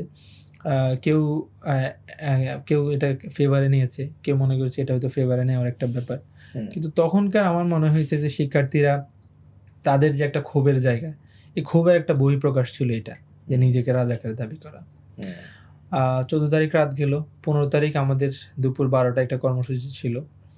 তো আমাদের সে সময় একটা কথা মিসিং ছিল, যে আমাদের রাজশাহীর যে অন্যান্য প্রতিষ্ঠানগুলো ছিল তখন আমাদের যোগাযোগ হচ্ছিল, Rajshahi college, new government degree college, RUET আমাদের পাশেই, রাজশাহী মেডিকেল। তো সবাই চেষ্টা করতেছিল তাদের জায়গা থেকে পার্টিসিপেট করার জন্য। 15 জুলাই রুয়েটের একটা উল্লেখযোগ্য অংশ আমাদের বিশ্ববিদ্যালয়ে এসেই প্যারিস রোডে আমাদের আন্দোলনে অংশগ্রহণ করে। তো 15 জুলাই সেই প্রায় দুপুর 12টা তখন অবধি মানে ঢাকা বিশ্ববিদ্যালয়ে যে হামলা হয়েছে এটা অনেক বেশি ফলো করে প্রচার তখনও হয় নাই। আচ্ছা, 15 জুলাই যখন অত বেশি প্রচার হয় নাই, তখন আসলে আমরা আন্দোলন খুব শর্ট করে ফেলি। সরকার আমরা যখন আমরা বুঝতে পারছিলাম যে না হয়তো কোনো হামলা হতে পারে এবং ছাত্রলীগ সংগঠিত হচ্ছে, এরকম আমরা কিছু খবর পাচ্ছিলাম, তখন আমরা আন্দোলনটা ক্লোজ করে দিই। ক্লোজ করে দেওয়ার পর তো আমরা 15 তারিখ আর বের হতে পারি নাই।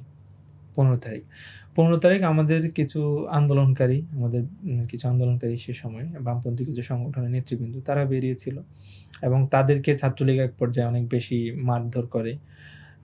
সে সময় নাগরিক ঐক্যের আহ্বায়ক মুন্না ভাই ছিল, ফুয়াদ রাতুল, এরকম কিছু নাম ছিল। তারা হচ্ছে আন্দোলন অংশগ্রহণ করে, কিন্তু আন্দোলনটা ছাত্রলীগ তাদের ওই যে সমাবেশ ছিল সেখানে এসে মারধর করে। তো তারা প্রক্টর অফিসে গিয়ে তারা এর বিচার দাবি করে। 15 জুলাই এভাবেই চলে গেছে। 15 জুলাই রাতেও আমরা আন্দোলন মানে মাঠে নামতে পারি নাই। কিন্তু 15 জুলাই রাতটা খুব ইম্পর্টেন্ট ছিল এই জন্যই যে 15 জুলাই রাতে তখন জাহাঙ্গীরনগরে হামলা চলছিল এবং তখন সবারই হচ্ছে যে আন্দোলনে অংশগ্রহণ করা, আন্দোলনটা যে একটা সহিংসতার দিকে যাচ্ছে, এই যে একটা মেন্টাল এটা সেট আপ করেই পরবর্তীতে ছাত্রলীগ মোকাবেলার জন্য সবাই মানসিকভাবে প্রস্তুতি নিচ্ছিল। আচ্ছা, তারই অংশ হিসেবে আমরা 15 তারিখ কিছু প্ল্যান করি। যখন 15 তারিখ প্ল্যানটা এমন ছিল যে আমাদের যে হলগুলো আছে, ছেলেদের 11টা হল আছে, মেয়েদের 6টা হল।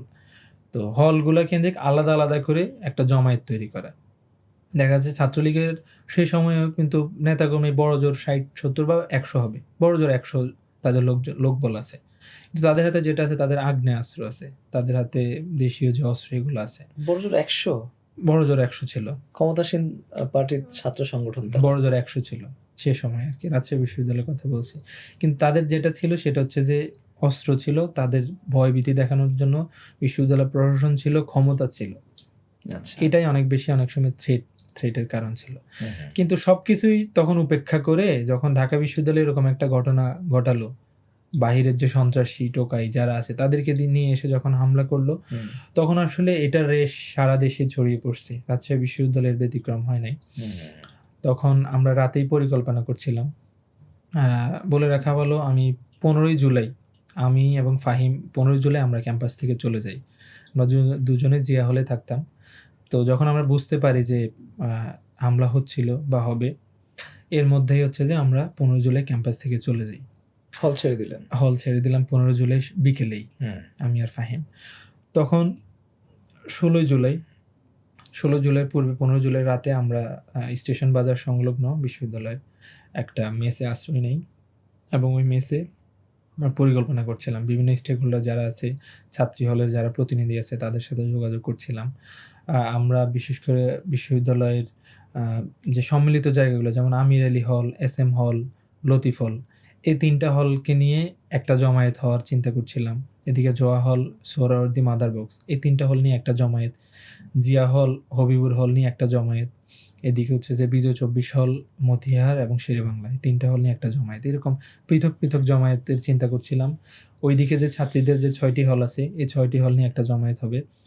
ওইদিকে আমরা যখন মহানগরের কথা বলছিলাম, মহানগর ছাত্র শিবির বা মহানগরের যারা অন্যান্য প্রতিনিধি আছে তাদের সাথে যখন কথা বলছিলাম, রাজশাহী কলেজ, এরপরে রুয়েট, তো তারাও তাদের জায়গা থেকে একটা অংশ আসবে বলে তারা প্রতিশ্রুতি দিয়েছিল। বিনোদপুর এবং বিনোদপুরের আশেপাশে যারা মেসে ছিল এবং আমাদের ছাত্র শিবিরেরও যারা বিভিন্ন মেসে অবস্থান করছিল শিক্ষার্থীদের সাথে, শিক্ষার্থীরা সবাই নিয়ে ওখান থেকে আরেকটা জমায়েত হওয়ার পরিকল্পনা আমরা গ্রহণ করি। তো ছাত্রলীগ যেটা করলো, আমরা 16 তারিখ কর্মসূচি ঘোষণা করলাম বিকেল 3টায়। 16 তারিখটা খুব ইম্পর্টেন্ট, এই জন্য একটু ইলাবোরেটলি বলছি আর কি, যে 3টায় আমরা যখন কর্মসূচি ঘোষণা করি তখন ছাত্রলীগ বুঝতে পেরে ছাত্রলীগ 12টা বাজেই মানে দুপুর 12টা থেকেই তাদের অবস্থানটা জানান দেয়। তারা বিভিন্ন হলে গিয়ে হলের গেট আটকিয়ে দেয়, তালা মেরে দেয়, মানে শিক্ষার্থীদের আসতে বাধা দেয়। এক পর্যায়ে গিয়ে হবিবুর হলে সংঘর্ষের ঘটনা ঘটে, শিক্ষার্থীদেরকে ধাওয়া দেয়। জিয়া হলে সংঘর্ষের ঘটনা ঘটে, শিক্ষার্থীদেরকে আহত করে, বিভিন্নভাবে মারধর করে, ইট পাটকেল নিক্ষেপ করে জিয়া হলে এসে। তো জিয়া হলে যখন আসছিল তৎকালীন ছাত্রলীগের সেক্রেটারি গালিব, সে তার হল ছিল মাদার বক্স হল, মাদার বক্সের হলের কাছে এসে শিক্ষার্থীদেরকে প্রহার করে। তো ওই জোয়া হল এবং লতিফ হল থেকে একটা মিছিল আসছিল আর এদিক থেকে একটা মিছিল, বিশেষ করে জিয়া হল এবং এদিক থেকে মিছিল, 2টা সম্মিলিত মিছিল আসার কারণে তখন গালিব পালিয়ে যায়। ওই ক্যাম্পাস থেকে স্টেশন বাজার দিয়েই সে পালিয়ে যায়। খুব শর্ট একটা ভিডিও তখন ভাইরাল হয়েছিল। ওই ভিডিওটার মেসেজ দিয়েছিল এবং সবাইকে এটা আমরা জানিয়ে দিয়েছিলাম যে ছাত্রলীগ ক্যাম্পাস থেকে চলে গেছে। গালিব কি বিশ্ববিদ্যালয় শাখা সেক্রেটারি ছিল। আচ্ছা। এবং সে খুব বিধ্বংসী ছিল বিশ্ববিদ্যালয়ের সেক্রেটারি। তো সে যখন চলে যায় এবং আমরা যখন সবাইকে জানাতে সক্ষম হই, সারা দেশব্যাপী এটা ছড়িয়ে পড়ে, সবাই অন্যরকম একটা অনুপ্রাণিত হয়। তো পরবর্তী সময় আমরা যেটা করলাম যে অন্যান্য জায়গা থেকে ছাত্রলীগকে বিতাড়িত করি টোটালি। আমরা ওই দিক থেকে ঘুরে এসে 16 তারিখ বিকেল 3টার দিকে, 3টার আশেপাশে সময়। তার মানে 15 তারিখে অথবা 16 তারিখে আপনাদের সাথে তেমন কোনো সংঘর্ষ বা তেমন কোনো নির্যাতনের ঘটনা আপনাদের সাথে ঘটে নাই? না, এর আগে ক্ষুদ্র বলতে কি ইন্ডিভিজুয়াল 2-একটা ঘটনা ঘটেছে। সেটা কীরকম, সেটা হচ্ছে যে 8 তারিখ যখন রেল অবরোধ করা হয় তখন 9 তারিখ আমাদের এক আন্দোলনকারীকে তৎকালীন মুজিব হল, মানে এখন হচ্ছে বিজয় 24 হলে তুলে নিয়ে আসা হয়। এবং এই বিজয় 24 হলটা মূলত তাদের একটা কনসেন্ট্রেশন ক্যাম্প ছিল, মানে বিভিন্ন শিক্ষার্থীদেরকে এখানে তুলে আনতো, এখানে নির্যাতন করতো। এখানে তাদের অনেকগুলো রুম ছিল, মানে অন্যান্য হলে যদি 5টা রুম থাকে, এখানে দেখা যাচ্ছে যে তাদের 20টা রুম বা 30টা রুম ছিল। আচ্ছা। শুধু এগুলো ছাত্রলীগের রুম, বরাদ্দ এরকম। তো এই রুমগুলোতে এসে তারা নির্যাতন করতো, সভাপতি সেক্রেটারি থেকে শুরু করে সবাই এই রুমে মানে এই হলে অবস্থান করতো, তাদের মুজিব হল, বঙ্গবন্ধু হলে। তো ওই এক শিক্ষার্থীকে যখন হুমকি ধামকি দিচ্ছিল, ওই শিক্ষার্থী তখন আমরা প্রক্টরের মাধ্যমে বিভিন্ন স্টেপ নেই যে এর একটা বিচারের জন্য, কিন্তু তখন তো আসলে বিচার ওইভাবে হচ্ছিল না। আমাদের সাথে 15 তারিখ আর পর্যন্ত মানে ছাত্রলীগের সাথে স্পষ্ট কোনো সংঘর্ষ হয় নাই। আচ্ছা। কিন্তু বিচ্ছিন্নভাবে আমাদের শিক্ষার্থীদের কাউকে তারা নির্যাতন করছিল। পরে 16 তারিখ যখন ধাওয়া দিয়ে বের হয়ে যায়, আমরা সর্বপ্রথম বর্তমান বিজয় 24 হলে আসি। মিছিলটা ক্যাম্পাস প্রদক্ষিণ করে বিজয় 24 হলে এসে তাদের একটা অংশ হচ্ছে যে সেদিন ক্যাম্পাসে ওই হলের ছাদে অবস্থান করছিল। আচ্ছা। যেটা আমরা বুঝতে পেরেছিলাম, এবং তাদের হাতে আগ্নেয়াস্ত্র ছিল। তো আমরা যেটা করছিলাম, শিক্ষার্থীদের তো একটা হিউজ অংশ ছিল, মানে আমার মনে হয় না সেদিন রাজশাহী বিশ্ববিদ্যালয়ের কোনো শিক্ষার্থী হলে ছিল, এবং আশেপাশের মেসেও মনে হয় না যে সবাই মিছিলে চলে আসে। সবাই অন্তত প্রায় 15 থেকে 20,000। আমার এ যাবৎকাল রাজশাহী বিশ্ববিদ্যালয়ের ইতিহাসে সর্বশ্রেষ্ঠ জমায়েত যদি বলি শিক্ষার্থী জমায়েত বা ছাত্র জমায়েত, তাহলে ভুল বলা হবে না। এটা ইতিপূর্বেও হয় নাই, পরবর্তীতে হবে কিনা আমরা বলতে পারছি না। সেটা হচ্ছে 16 জুলাই। অনেক আচ্ছা। বড় একটা জমায়েত ছিল। হ্যাঁ, এটার একটা অংশ রুয়েটের শিক্ষার্থী ছিল, একটা অংশ রাজশাহী কলেজ বা অন্যান্য রাজশাহীর প্রতিষ্ঠানগুলো ছিল। কিন্তু শিক্ষার্থীদের রাজশাহী বিশ্ববিদ্যালয়ে মেইনলি যারা শিক্ষার্থী ছিল তারা সবাই এখানে নেমে আসছে। বিশেষ করে নারী শিক্ষার্থী যারা, যেটা আমাদেরকে বরাবরই অবাক করছে, আমাদের বোনেরা, যে তারা আমাদের চেয়ে আরো অনেক বেশি অ্যাক্টিভিটি এই আন্দোলনে শো করেছে। পরবর্তীতে এই যে দখলকৃত যে রুমগুলা বা এই যে কনসেন্ট্রেশন ক্যাম্পগুলা বানিয়ে রাখছে তারা, আমরা এই রুমগুলোকে দখলমুক্ত করি। তাদের যাবতীয় যত কিছু আছে ভাঙচুর বা ওভারঅল যত কিছু, আমাদের আন্দোলনকারীরা তাদের ওই ক্ষোভের জায়গা থেকে এগুলো ভাঙচুর করে এবং এটা অনেকটা তাদের আনন্দের জায়গা থেকে যে আমরা বিজয় অর্জন করছি। যে ছাত্রলীগ এতদিন পর্যন্ত ক্যাম্পাসে যে ত্রাসের রাজত্ব চালিয়েছে, আমরা এর এগনেস্টে আজকে বিজয় অর্জন করছি। এই বিজয় উল্লাস হচ্ছে যে আমরা এই ভাঙচুর করা। তো তাদের এই রুমগুলা দখলমুক্ত করি একে একে। প্রত্যেকটা হল, বিজয় 24 পরবর্তী সময় আমরা জিয়া হল, মাদার বক্স হল, এরপর অন্যান্য যে হলগুলোতে তাদের আলাদা আলাদা মানে তাদের ব্লক ছিল আর কি। হ্যাঁ, তাদের এই আলাদা করে ব্লক ছিল যেগুলোতে কখনোই অ্যালটমেন্ট হইতো না। এবং তাদের তো রাজশাহী বিশ্ববিদ্যালয়ে একটা খুব বাজে একটা নজির ছিল যে তারা সিট বাণিজ্য করতো।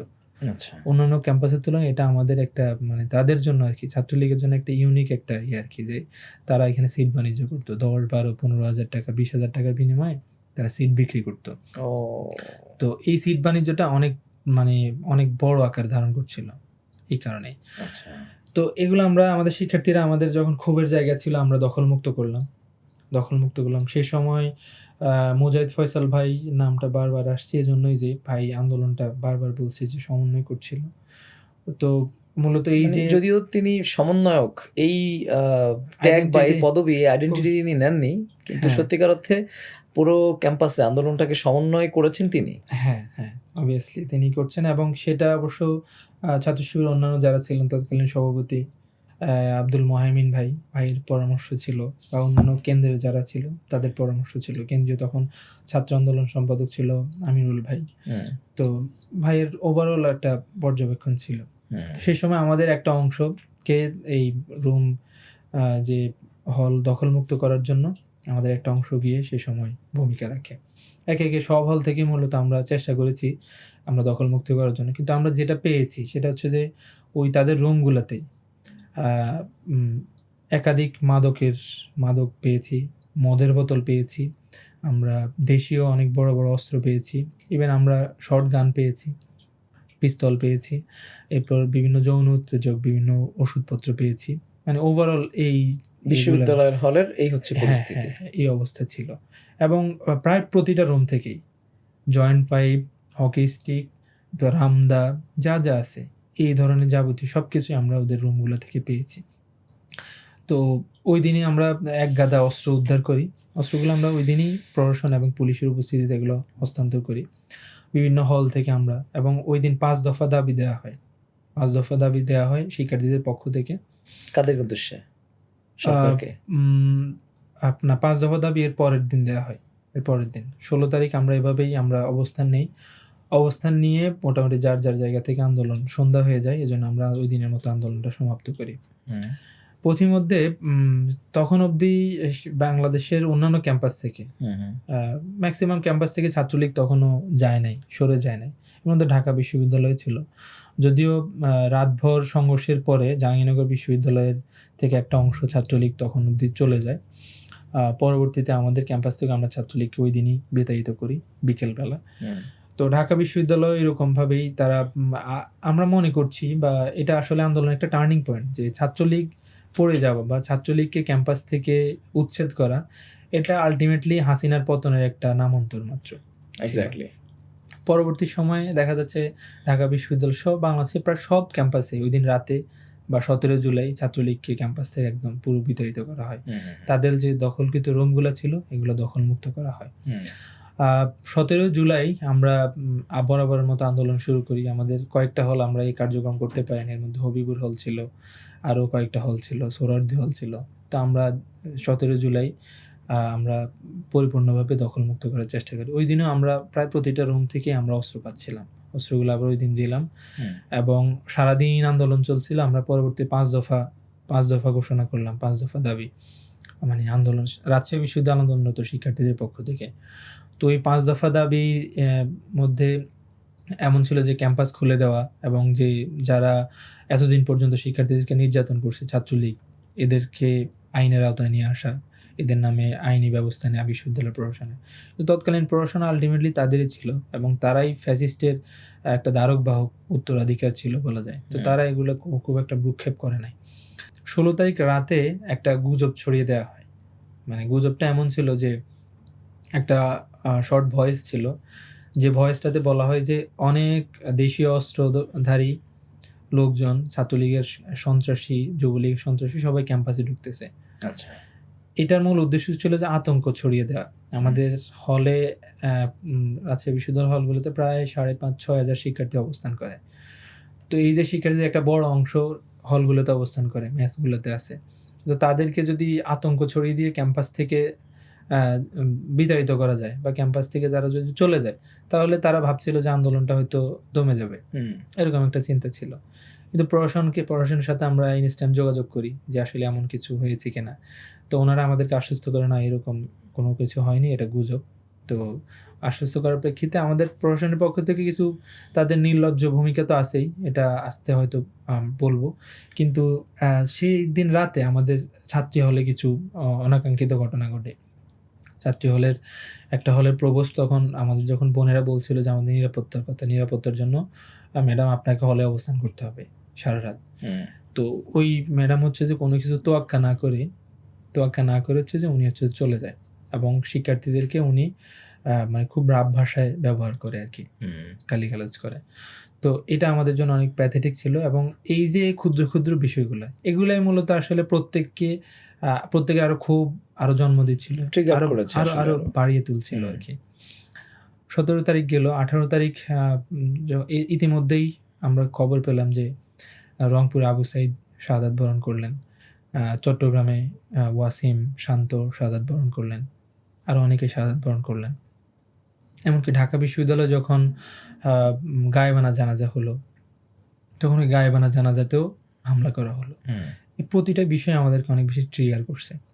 18 তারিখ আমাদের একটা গায়েবানা জানাজা আমরা পড়ি এবং মোনাজাত এরকম একটা স্যাটায়ার ছিল যে আমরা বিশ্ববিদ্যালয় প্রশাসনের আত্মার মাগফিরাত কামনা করি, এই মর্মে আমাদের একটা ছিল। তো পরবর্তীতে 18 তারিখও আমাদের যথারীতি মেইন গেটের সামনে আমাদের আন্দোলন হয়। ইতিমধ্যেই আমরা ফ্যাসিবাদ বিরোধী আন্দোলনে যেসব শিক্ষকরা আমাদেরকে অনেক বেশি সাপোর্ট দিচ্ছিল, আমাদেরকে পরামর্শ দিয়ে, অর্থ দিয়ে বিভিন্নভাবে আমাদেরকে সহযোগিতা করছিল, মোটা দাগে বিএনপিপন্থী, জামাতপন্থী বা কিছু বামপন্থী সংগঠনের শিক্ষকরা। তো ওনাদেরকে আমরা বারবার নক করছিলাম, বারবার বলতেছিলাম যে আসলে আপনারা মানে এই কঠিন পরিস্থিতিতে আমাদের সামনে তো আপনাদের দাঁড়ানো উচিত। তখন অবধি 17 জুলাই পর্যন্ত তারা আমাদের ডাকে তখন অবধি সাড়া দেয়নি, তখন অবধি আমাদের পাশে এসে দাঁড়ায়নি আমাদের শিক্ষকরা। সে সময় পর্যন্ত আমাদের একটা আক্ষেপ ছিল যে আমাদের ভাইয়েরা মরে যাচ্ছে, গোলাগুলি হচ্ছে, কিন্তু আমাদের শিক্ষকরা দাঁড়াচ্ছে না।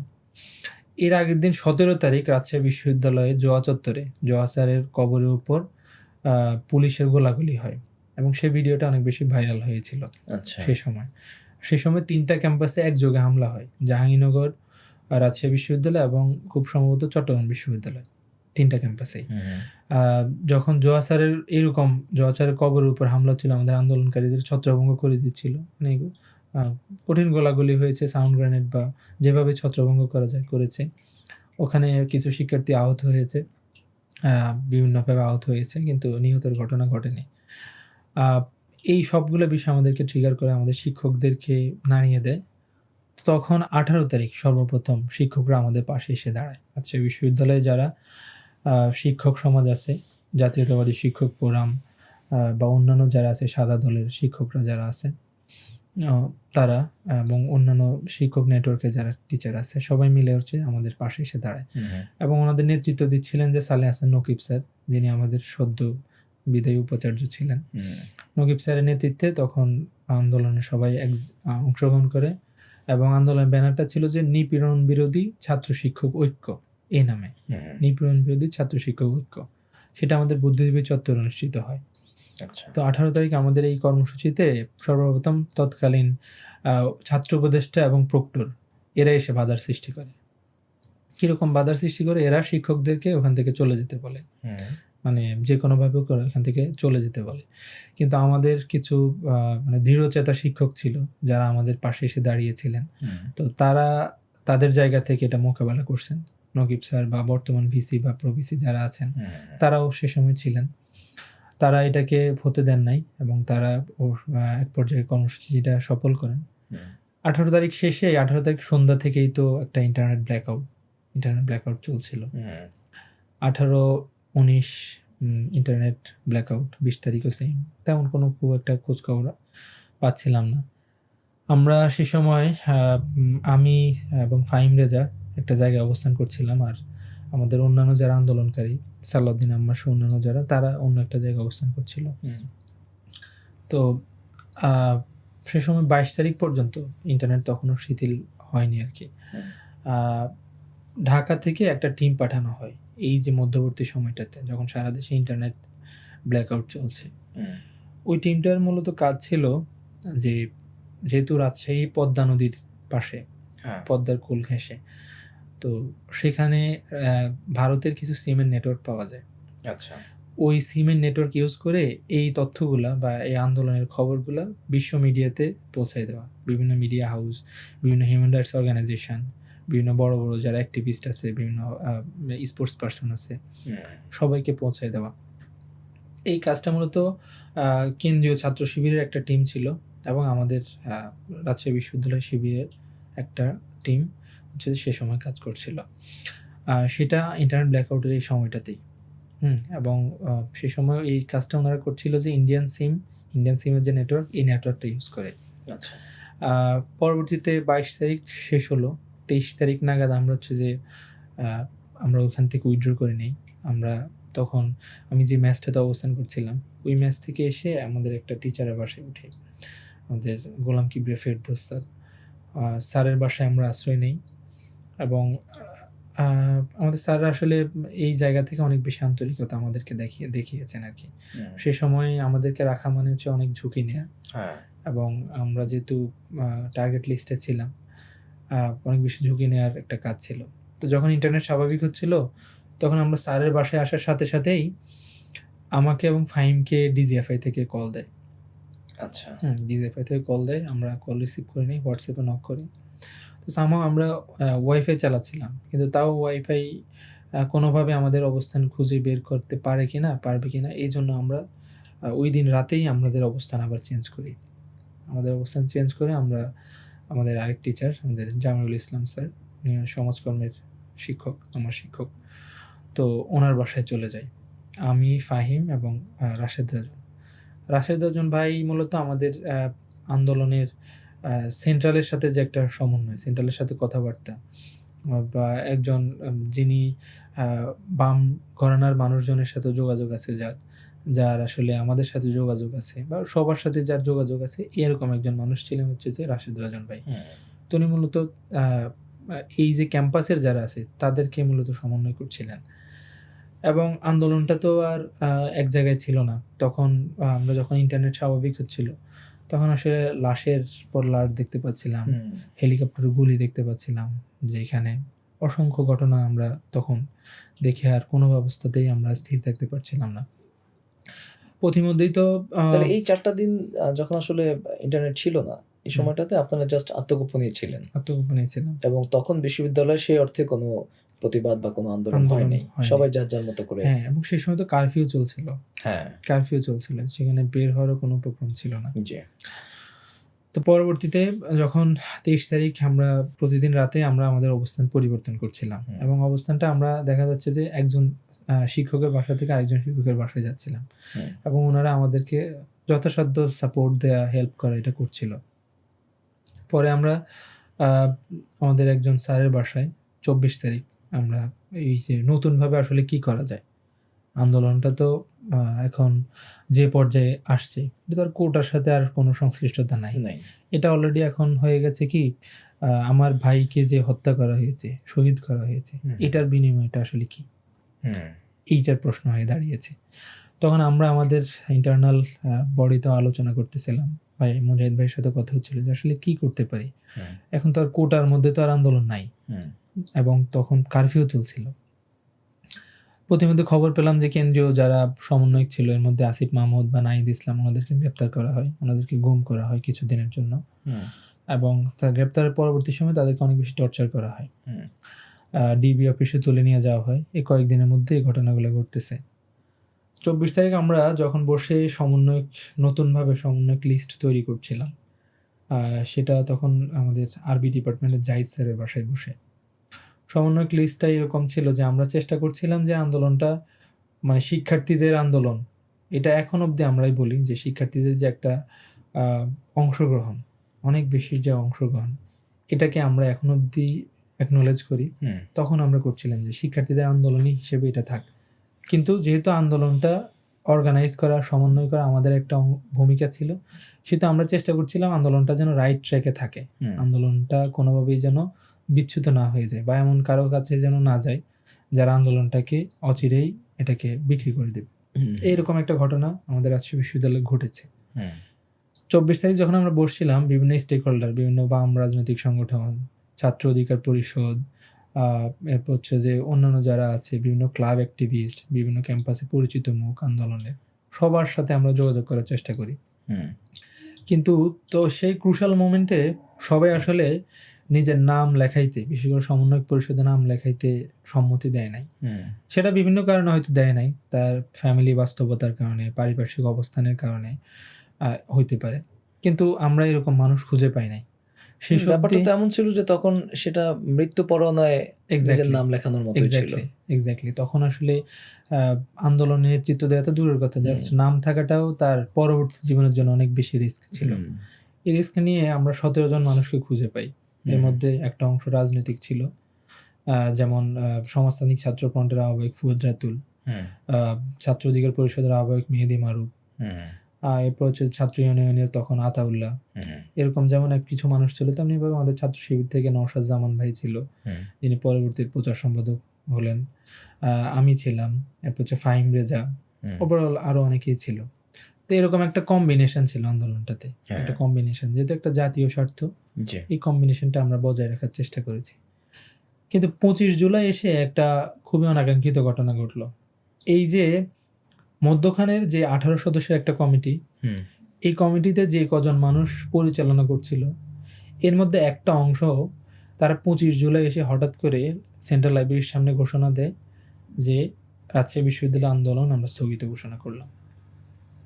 সেটা হচ্ছে 25 জুলাই। যখন এই ঘোষণাটা দেয় তখন আসলে মানে সবাই শিক্ষার্থীরা দিশাহারা, এটা কেমন হলো, কেমন কথা। এবং আন্দোলনটা 1 মাসের জন্য পোস্টপোন করে দেয়। আচ্ছা, 1 মাসের জন্য। ওইখানে আমাদের একটা গ্রুপ ছিল, একটা তখনকার মানে আমাদের বিশ্ববিদ্যালয়ের রাজশাহী মানুষজনকে অ্যাকোমোডেট করার জন্য একটা গ্রুপ ছিল। ওই গ্রুপটা 30 দিনের জন্য বন্ধ করে দেয়। এবং এটা অবশ্য ডিজিএফআই সহ যারা আছে এদের প্রেসক্রিপশন নেই। এটা কি মানে হোয়াটসঅ্যাপ গ্রুপ বা এরকম কিছু? না, ফেসবুক গ্রুপ ছিল। ওকে, ফেসবুক গ্রুপ পোস্টপোন করে দেয় 30 দিনের জন্য। তো সে সময় ডিজিএফআই সহ মানে যাদেরকে রেজ করতে পারছে সবাইকে নিয়ে এসে এক জায়গায় বসায় একটা বিবৃতি পড়াইছে মূলত। এবং ওরা ওদের জায়গা থেকে আসলে কিছু করতে না পেরে মূলত তারা এই বিবৃতিটা পড়ছে এবং আন্দোলনটাকে স্থগিত ঘোষণা করছে। এবং বলে রাখা ভালো, সেইখানে রেজওয়ান গাজী মহারাজও ছিল, যার মধ্যবর্তী আন্দোলনে তেমন কোনো ভূমিকা ছিল না। এবং ওর মাধ্যমেই বলা যায় যে আন্দোলনে সেই সময় গোয়েন্দা সংস্থার যারা বাকিদেরকে ক্যাচ করে হচ্ছে যে এদেরকে দিয়ে একটা পড়ায়। তো মূল কালপিট হিসেবে এখানে বলতে গেলে সেই হিসেবে এখানে রেজওয়ান গাজী মহারাজ ভূমিকা রেখেছে। পরবর্তী যখন বাকি যারা, তারা কিন্তু আন্দোলনে স্পিডটা ধারণ করতেছিল যে তারা আন্দোলনটা চায়, কিন্তু আসলে তারা নিরুপায় ছিল। তারা যখন ঘোষণা করে তখন এক পর্যায়ে আমাদের পক্ষ থেকে সালাউদ্দিন আম্মার সে ঘোষণা করে যে আন্দোলনের সমন্বয় এখানে যারা ছিলেন তারা আসলে মূল আন্দোলনকারী না, আন্দোলন সমন্বয়ক আমরা আছি, আমি আছি, আমরা যতদিন না পর্যন্ত ঘোষণা দিব ততদিন পর্যন্ত আন্দোলন চলবে। আচ্ছা, রাজশাহীর আন্দোলন চলমান থাকবে, এই ঘোষণা দেওয়া হলো। পরবর্তী সময় আমরা 27 তারিখ নাগাদ এই লিস্টটা হচ্ছে কেন্দ্রে পাঠাই। এবং কেন্দ্রে পাঠাই হচ্ছে যে কেন্দ্রে আমরা মুজাহিদ ভাইকে দেই, মুজাহিদ ভাই সেটা আব্দুল হান্নান মাসুদকে দেয়, বর্তমান যিনি হাতিয়ার এমপি। আব্দুল হান্নান মাসুদকে লিস্টটা দেয় এবং এই লিস্টটা পাবলিশড হয় খুব সম্ভবত 28 জুলাই। এবং সেই লিস্টটা ছিল 17 সদস্যের। 17 সদস্যের সমন্বয় কমিটি ছিল। আমরা সর্বসাকুল্যে 17 জন মানুষকে খুঁজে পাই আমরা আমাদের জায়গা থেকে এই 3-4-5 দিন আমরা চেষ্টা করছিলাম যে কাদেরকে পাই। হ্যাঁ। আন্দোলন মাঠের আন্দোলন ছিল না, কিন্তু আমরা প্রতিনিয়তই আমরা চিন্তা ভাবনা করছিলাম যে আন্দোলনটা কিভাবে কি করা যায়, পলিসি মেকিং বা কোন কোন মানুষজনকে এখানে নিয়ে আসা যায়, কিভাবে আন্দোলনটা করলে এখানে শিক্ষার্থীদের আন্দোলন হিসেবে আমরা পোর্ট্রে করতে পারবো, ওভারঅল বিষয়। পরবর্তী সময়ে 28 জুলাই গেল, 29 জুলাই। 28 জুলাই যখন 28 জুলাই আজকের দিনে 28 জুলাই যখন কেন্দ্রীয় সমন্বয়করা ঘোষণা দেয় যে আন্দোলন স্থগিত, তখন সারা দেশের যারা ছিল তারা মূলত এভাবেই বলছিল যে আসলে এখন আর আন্দোলনটার মূল সমন্বয় কেউ নাই, এখন সবাই সমন্বয়, এরকম একটা কথা আসছিল। তো সেন্ট্রাল থেকেও নির্দেশনা আসছিল যে আপনাদের কর্মসূচি করতে হবে। পরে 29 জুলাই আমাদের কর্মসূচি ছিল মেইন গেটে। আচ্ছা। মেইন গেটে যখন আমাদের কর্মসূচিটা ছিল, তখন আমাদের মানে রাজশাহী বিশ্ববিদ্যালয় সর্বপ্রথম বলা যায় যে এই মানে কারফিউ ব্রেক করে আবার মিছিল বের করে, যেটা একটা গুরুত্বপূর্ণ রাজশাহী আন্দোলনে বা রাজশাহী বিশ্ববিদ্যালয়ের আন্দোলনে, যে 29 জুলাই প্রথমবারের মতো কারফিউ ব্রেক করে যে সেম ডিক্টেটর যে স্লোগানটা সেই সময় সারা দেশব্যাপী বিশ্বব্যাপী ভাইরাল হয়েছিল, এবং রাজশাহীর আন্দোলনটা এবং পরবর্তী সারা দেশের আন্দোলন এটার মাধ্যমে আবার নতুনভাবে একটা পুনরুজ্জীবিত হয়েছে। আমাদের এরকম একটা প্ল্যান ছিল 29 জুলাই। আমাদের সংখ্যা অনেক কম ছিল শিক্ষার্থীদের, এবং যারাই ছিল ছাত্র শিবিরের মহানগরের একটা উল্লেখযোগ্য অংশ ছিল, রাজশাহী কলেজ শিবিরের, রাজশাহী বিশ্ববিদ্যালয় শিবির একটা উল্লেখযোগ্য অংশ ছিল। সাধারণ শিক্ষার্থীদের অংশগ্রহণ ওই দিন 29 জুলাই যৎসামান্য ছিল বলা চলে। এবং আমাদের প্ল্যান ছিল, আমরা প্রথমে জানিয়েছিলাম যে মেইন গেট থেকে আমরা কাজলা অভিমুখে যাব। কাজলা ওখানে একটা পুলিশ ফাঁড়ি আছে, তা আমাদের টার্গেট ছিল আমরা ওখানে যাব না, কিন্তু আমরা বলবো হচ্ছে যে মেইন গেট থেকে আমরা কাজলায় যাব। পুলিশ সহ অন্যান্য যে বাহিনী তাদের একটা অবস্থান ছিল কাজলায়। তা আমরা ইনস্ট্যান্ট মেইন গেটে যখন গিয়ে স্লোগান তুলি, ইনস্ট্যান্ট আমরা সিদ্ধান্ত নিই যে, এবং আগে থেকে আমাদের প্রি ডিসিশন নেওয়া ছিল যে আমরা ওখানে গিয়ে বলবো যে আমরা বিনোদপুর আসবো। কেন বিনোদপুরে আসলে আমাদের একটা সেফ এক্সিট, আমাদের যারা নেতৃবৃন্দ আছেন বা ওভারঅল যারা আছেন তাদের জন্য খুব সহজে আমরা সেফ এক্সিট দিতে পারবো। তো আমরা ওখানে ইনস্ট্যান্ট সিদ্ধান্ত নিয়ে আমরা বিনোদপুর চলে আসি। সেটা ছিল 29 জুলাই। ওই দিন স্লোগান হলো। এরপরেই আমি মূলত ওখান থেকেই, বিশেষ করে বিনোদপুর এলাকা থেকে আমরা রাজশাহীর কোর্ট স্টেশন এলাকার দিকে শিফট করি। এদিকে অনেক বেশি থাকা হচ্ছিল, এই জন্য এরকম নির্দেশনা আসছিল যে আমরা যেন আমাদের জায়গাটা পরিবর্তন করি। পরে 29 জুলাই আমরা কোর্ট স্টেশনের ওইদিকে চলে যাই, আমি আর ফাহিম। আর সালাউদ্দিন এদিকেই থাকে, সালাউদ্দিন আমার বিনোদপুর এদিকেই একটা বাসায় থাকে। পরক্ষণে দেখা যাচ্ছে ওই বাসা থেকে আমরা যখন খেতে বের হই বিকেলবেলা, সারাদিন কিছু খাইনি, বিকেলবেলা সন্ধ্যার দিকে খেতে বের হই, তখন আমাদের পাশ থেকে আমি, ফাহিম, রাশেদ রাজন ভাই, 3 জনের মধ্যে থেকে রাশেদ রাজন ভাইকে পিছন থেকে এসে ডিবি পরিচয় তুলে নিয়ে যায়। আচ্ছা। এবং আপনাদের সামনে থেকে? আমাদের পাশ থেকে। আমি, ফাহিম, আমরা 3 জন মূলত একটা দূরত্ব বজায় রেখে দাঁড়িয়েছিলাম। আচ্ছা। আমরা হোটেল থেকে খাওয়া দাওয়া করে জাস্ট বের হয়েছি। তো সেই সময় আমি জাস্ট ভাইকে নাম ধরেও ডাকি নাই, কিছুই করে, আমি বুঝতে পারছিলাম পিছন থেকে এসে ভাইকে একজন ধরছে। তো ভাইও খুব বুদ্ধি খাটিয়ে ধরার সাথে সাথে গাড়ির কাছে চলে গেছে। একটা সাদা মাইক্রোবাস আসছে, আর একটা সুটেড বুটেড কিন্তু সাদা পোশাকধারী লোক এসে ভাইকে তুলে নিয়ে যায়। আমি আর ফাহিম ইনস্ট্যান্ট তখন পাশের একটা হোটেল ছিল, ওখানে ঢুকে যাই। ওখান থেকে আমরা যখন ভাইকে নিয়ে যাচ্ছিল, পিছনে আরেকটা গাড়ি আসছিল, আমরা কোনো রকম একটা রিক্সায় উঠি। রিক্সায় ওঠার পর আমরা পুরো শহর ঘুরে, আমরা উপশহরে আমাদের একজন স্যার আছেন, আক্তার হোসেন মজুমদার স্যার, যিনি পরবর্তীতে জনসংযোগ দপ্তরের প্রশাসক ছিলেন। তো ওনার বাসা হচ্ছে উপশহর। ওনার সাথে যোগাযোগ করি মুজাহিদ ভাইয়ের মাধ্যমে। ভাইকে বলছিলাম যে ভাই এই অবস্থা, আমরা কী করব? বলছে আচ্ছা ঠিক আছে, আমি দেখছি। স্যারের সাথে যোগাযোগ করে স্যারের বাসায় চলে যাই। তো স্যারের বাসায় যাওয়ার সময় আমাদের যে সিমটা ছিল, ওই সিমটা আর খুলে আসি নাই। মানে বলা হয়েছিল যে আমরা যেন রাস্তায় সিমটা ফোন থেকে খুলে যাই। তখন ছোট্ট একটা বাটন ফোন ছিল, আর কিছুই ছিল না। সব কিছুই তো ওই কোর্ট স্টেশন ওইদিকে বাসায় সব কিছুই রেখে আসছি, কিছুই ছিল না সাথে। পরক্ষণে স্যারের বাসায় যাওয়ার পর যখন এই অবস্থা, তখন স্যার বলে আচ্ছা ঠিক আছে চলো অন্য এক জায়গায়। স্যারের একটা কনস্ট্রাকশন বিল্ডিং, যেটার কাজ চলমান ছিল তখন। ওই কনস্ট্রাকশন বিল্ডিংয়ের কাজ চলতেছিল, ইলেকট্রিসিটি নাই, পানি নাই, কিছুই নাই, জাস্ট কাজ করতেছে, বালু টালু সব মেঝেতে পড়ে আছে। স্যার একটা বিছানা চাদর নিলেন, একটা মশারি নিলেন, আর 2টা ছোট ছোট কোল বালিশ নিলেন। পরে আমরা কোনো রকম ওই রাতটা পার করি। পার করার পর তখন তো চিন্তা হচ্ছিল যে আসলে রাজন ভাইকে কি করছে, তুলে নিয়ে গেছে। তখন অব্দি গ্রেপ্তার দেখানো হয় নাই, আমাদের সাথে ফোনও নাই, কিছুই নাই, কোনো খোঁজখবর নেওয়ার কোনো ওয়ে নাই। পরক্ষণে আমাদের 30 জুলাই আমাদের দুজনকে উপরে নিয়ে যায়, মানে ওই বিল্ডিংয়েরই ছাদে নিয়ে যায়। ছাদের একটা চিলে কোঠার একটা রুম ছিল। তো ওই রুমে আমরা দুপুরবেলা আমরা যখন ছিলাম তখন মুজাহিদ ভাই আমাদের সাথে এসে দেখা করে। দেখা করার পর হচ্ছে যে আমাদেরকে দুইজন দুই দিকে যাওয়ার পরামর্শ দেয়। পরক্ষণে একটা যান্ত্রিক ত্রুটির কারণে ভাইয়ের সাথে আর যোগাযোগ করা সম্ভব হয়নি একদিনের মতো। তো মূলত এরকম একটা বন্দি জীবনের মতো আমাদের টোটালি আমরা ইন্টারনেট থেকে আউট ছিলাম। তখন তো আমাদের কর্মসূচি ঘোষণা, আমাদের হচ্ছে যে সব কিছু হচ্ছে যে ফেসবুক কেন্দ্রিক ছিল। তো আমাদের যখন আন্দোলনের সামনের সারির দুইজন যখন টোটালি ফেসবুক থেকে ইনঅ্যাক্টিভ হয়ে যায়, তখন সবাই একটু চিন্তা করছিল যে গুম হয়ে গেল কিনা বা এমন কিছু। তো আমরা প্রায় 4 দিনের মতো, 4-5 দিনের মতো টোটালি হচ্ছে যে আমরা অনলাইন থেকে দূরে ছিলাম আর কি। এবং সবাই মনে করছিল হয়তো আমরা হারিয়ে গেছি বা কোথাও চলে গেছি। একদিন পর 30 জুলাই রাজন ভাইকে বিস্ফোরক আইনে মামলায় গ্রেপ্তার দেখানো হয় রাশেদ রাজন ভাইকে। এবং ভাই বের হয়ে আসার পর আমাদের কাছে বলেছিলেন যে ওই দিন অনেক বেশি টর্চার করেন ভাইকে নিয়ে। প্রায় 24 ঘন্টা ডিবি অফিসে তুলে নিয়ে 24 ঘন্টা টর্চার করে, একচেটিয়া মারধর করে। মারধরের অন্যতম কারণ হচ্ছে ভাইয়ের নাম কোথাও ছিল না রাশেদ রাজন ভাইয়ের, কিন্তু ওনার ফোন দিয়ে সবার সাথে যোগাযোগ করা হচ্ছিল। আন্দোলনে যাদেরকে সমন্বয়ক পরিষদে নিয়ে আসা হলো, ওনার ফোনে মাধ্যমে সবার সাথে যোগাযোগ করছিল।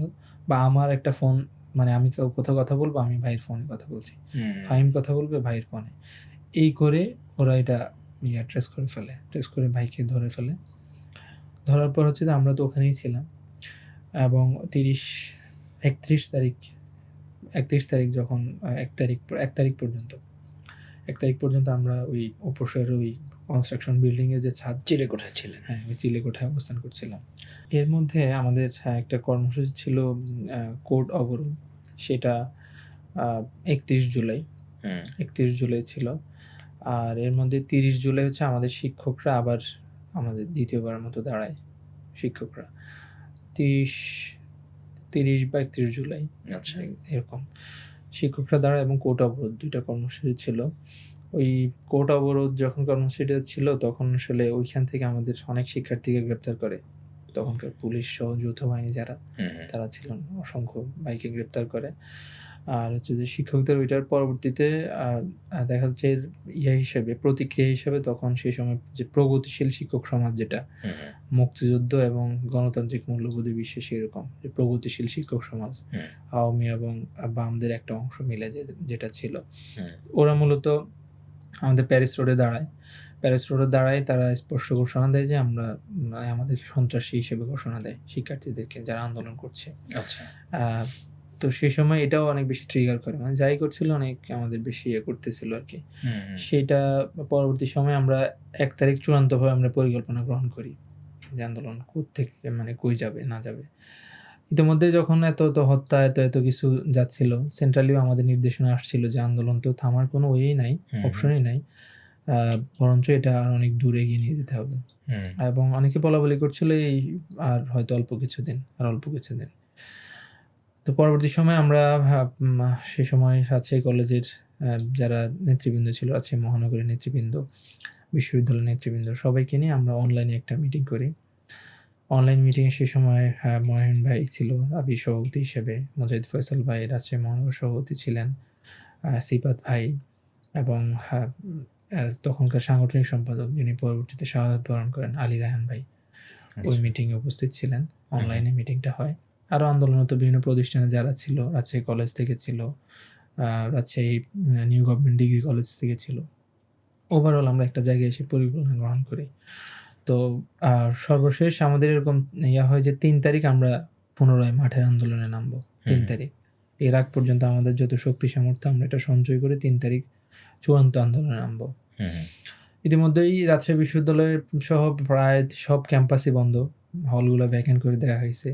শিক্ষার্থীরা যেটা করলো, তারা তাদের মতো করে বিভিন্ন এলাকায় গিয়ে, উপজেলায়, জেলায় গিয়ে আন্দোলনে অংশগ্রহণ করতেছিল এবং আন্দোলনগুলো জেলা উপজেলা পর্যন্ত ছড়িয়ে দিল তারা। আমাদের ক্ষেত্রে যারা রাজশাহীতে অবস্থান করছিলাম, তারাও রাজশাহীর আন্দোলনটা যেন অনেক দূরে এগিয়ে যায় সেজন্য আমরা পরিকল্পনা করি এবং পুনরায় 3 তারিখ আমরা মাঠের আন্দোলনে নামি। 3 তারিখ আমাদের প্ল্যান এমন হয় যে প্রতিদিনই তো আমরা যখন বের হচ্ছিলাম তখন এরকম একটা মেন্টাল সেট আপ ছিল যে আমরা হয়তো আজকে গ্রেপ্তার হব বা আজকে হয়তো গুলি করবে। এরকম চিন্তাটা আমার খুব হয়েছিল 29 জুলাই। এবং 29 জুলাই আমি যখন বের হই তখন একটা আবেগঘন স্মৃতি মনে পড়লো। আমি আমার আম্মুর কাছ থেকে বিদায় নিয়েছিলাম, যে আম্মু তখন কান্নাকাটি করছিল, ভিডিও কলে বলছিল যে ঠিক আছে, মিছিলে যাচ্ছ, আমি আটকাবো না, কিন্তু মিছিলে গিয়ে মানে অন্তত আবু সাঈদের মতো বুক পেতে দেওয়ার দরকার নেই, এমনিতে মিছিলে যদি গুলি টুলি করবে, আমি আল্লাহর পথে দান করে দিলাম আমার সন্তানকে। তো এই যে মায়ের যে একটা ইন্সপিরেশন, মায়ের যে কথা, এইটা আমার অনেক বেশি অনুপ্রাণিত করে যে আমার আম্মু যখন এটা বলতে পারছে, তো আসলে আমার তো আর কোনো ভয়ের জায়গা নেই। আর তখন আসলে ভয়, মৃত্যু এগুলো আসলে কাজ করে নাই। সেমভাবে 3 তারিখ যখন বের হচ্ছিলাম তখন মনে হচ্ছে হয়তো আজকে গ্রেপ্তার হব, আর আজকে এত জমায়েত হচ্ছে, তারা যদি পাল্টা অ্যাকশন নেয়, তাদের এত ফোর্স, এত গোলাগুলি, এত কিছু, তারা যদি অ্যাকশন নেয় তাহলে তো আমাদের উপর আক্রমণ করবে। প্রতিনিয়ত এই চিন্তা নিয়ে আমরা আন্দোলনে যাচ্ছিলাম। আন্দোলনটা আমাদের 3, 4, 5 তারিখ একটানা চললো। 3 তারিখ মূলত বিকেলে ঘোষণা হয় এক দফা 3 তারিখে ঢাকায়, কিন্তু 3 তারিখ সকাল থেকেই আমরা যখন আন্দোলন করছিলাম তখন মনে মনে এক দফা ছিল, মানে আসলে এটা ঘোষণার ব্যাপার ছিল না। সেটা আসলে এত লাশের পর মানুষ আসলে নিজে থেকেই ধরে নিচ্ছিল যে আর এই সরকার পসিবল না। এটা প্রত্যেকেরই ঘোষণা ছিল মনের, প্রত্যেকের একটা মনের ঘোষণা ছিল, শুধুমাত্র নাহিদ ইসলাম হয়তো এটা মুখে বলছে। তো তখনই সবাই বুঝে গেছিল, সবাই বলতেছিল যে না, আর গভর্নমেন্ট যাবে না, এবং হাসিনার বা এই স্বৈরাচারী শাসনের এগনেস্টে যত ধরনের স্লোগান, যত কিছু সব আমরা দিচ্ছিলাম 3 তারিখ থেকেই, 3 আগস্ট। এবং 3 আগস্ট আমাদের আন্দোলনের আরেকটা ট্রিগার পয়েন্ট ছিল, সেটা হচ্ছে যে সেটাকে আমি 3 আগস্ট বলছি, সেটা কিন্তু ছিল 34 জুলাই। এবং জুলাই যে শেষ হচ্ছে না, জুলাই 31 জুলাই শেষ, সেটাকে যে আমরা 1 আগস্ট বলবো, সেটা 31 জুলাই থেকে আমি কিন্তু 32 জুলাই বলছিলাম। সেমভাবে আমরা তখনও আমাদের শিরোনাম এরকম ছিল যে 34 জুলাই ছিল।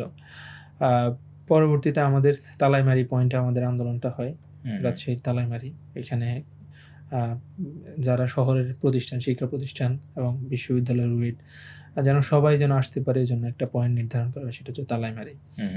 ওইখান থেকে আমরা ভদ্রাবমুখে রওনা হই। ওখান থেকে আমরা আবার তালাইমারিতে এসে আমাদের আন্দোলন সমাপ্ত করি। সেমভাবেই 4 তারিখেও আমরা আন্দোলন করি, কিন্তু 4 তারিখে আমাদেরকে ছাত্রলীগ ধাওয়া দেয়। 4 তারিখে তখন অবধি সংঘর্ষের ঘটনা খুব একটা ঘটে নাই। ছাত্রলীগ যখন ধাওয়া দেয়, আমরা ইনফরমেশন পাচ্ছিলাম যে ছাত্রলীগ বা যুবলীগের সন্ত্রাসীরা তারা আসতেছে রেল গেটের ওই পাশ থেকে। তখন আমরা ভদ্র হয়ে আমরা এসে কর্মসূচি সমাপ্ত করি। প্রতিমধ্যে আমাদের আন্দোলনকারীদের উপর পুলিশ টিয়ার শেল, এরপর হচ্ছে যে সাউন্ড গ্রেনেড ইত্যাদি ছড়ে মতিয়ার যে থানা পাশেই, তালাইমারি মোড়ের পাশে মতিয়ার থানা, তো ওইখান থেকে ছত্রভঙ্গ করে দেয়। ওই দিনের মতো কিছু শিক্ষার্থী আহত হয়।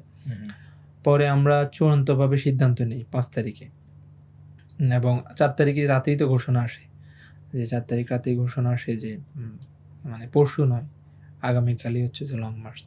তো লং মার্চের জন্য আমরা কিছু সমন্বয়ক যারা ছিলাম তখন 2-1 জনকে আমরা ঢাকায় পাঠাই, আর বাকি যারা ছিল তাদের সিদ্ধান্ত হয় যে আমরা রাজশাহীতেই থাকবো, রাজশাহীতেই আন্দোলনটা সফল করব। তো ঢাকায় লং মার্চ ছিল, পাশাপাশি আমাদের রাজশাহীতেও 5 তারিখে জমায়েত ছিল। সেখানে আমাদের ওই 3 দিনের কথা বলছি, 3, 4, 5 আমাদের মিছিলের একটা বৈশিষ্ট্য ছিল যে প্রথম দিকে একটা অংশ, এরপরে একটা অংশ। প্রথম দিকে সাধারণত থাকতো রাজশাহী মহানগর ছাত্র শিবিরের যারা দায়িত্বশীল তাদের একটা অংশ, একটা ভ্যানগার্ড হিসেবে। এরপরে আমাদের শিক্ষকদের একটা অংশ, এরপরে দেখা যাচ্ছে আমাদের বোনেদের একটা অংশ, এরপরে বাকি সাধারণ যে ছাত্র যারা তাদের একটা অংশ, এবং সর্বশেষ মিছিলের একদম শেষ প্রান্তিকে ভ্যানগার্ড হিসেবে রাজশাহী বিশ্ববিদ্যালয়ের ছাত্র শিবির।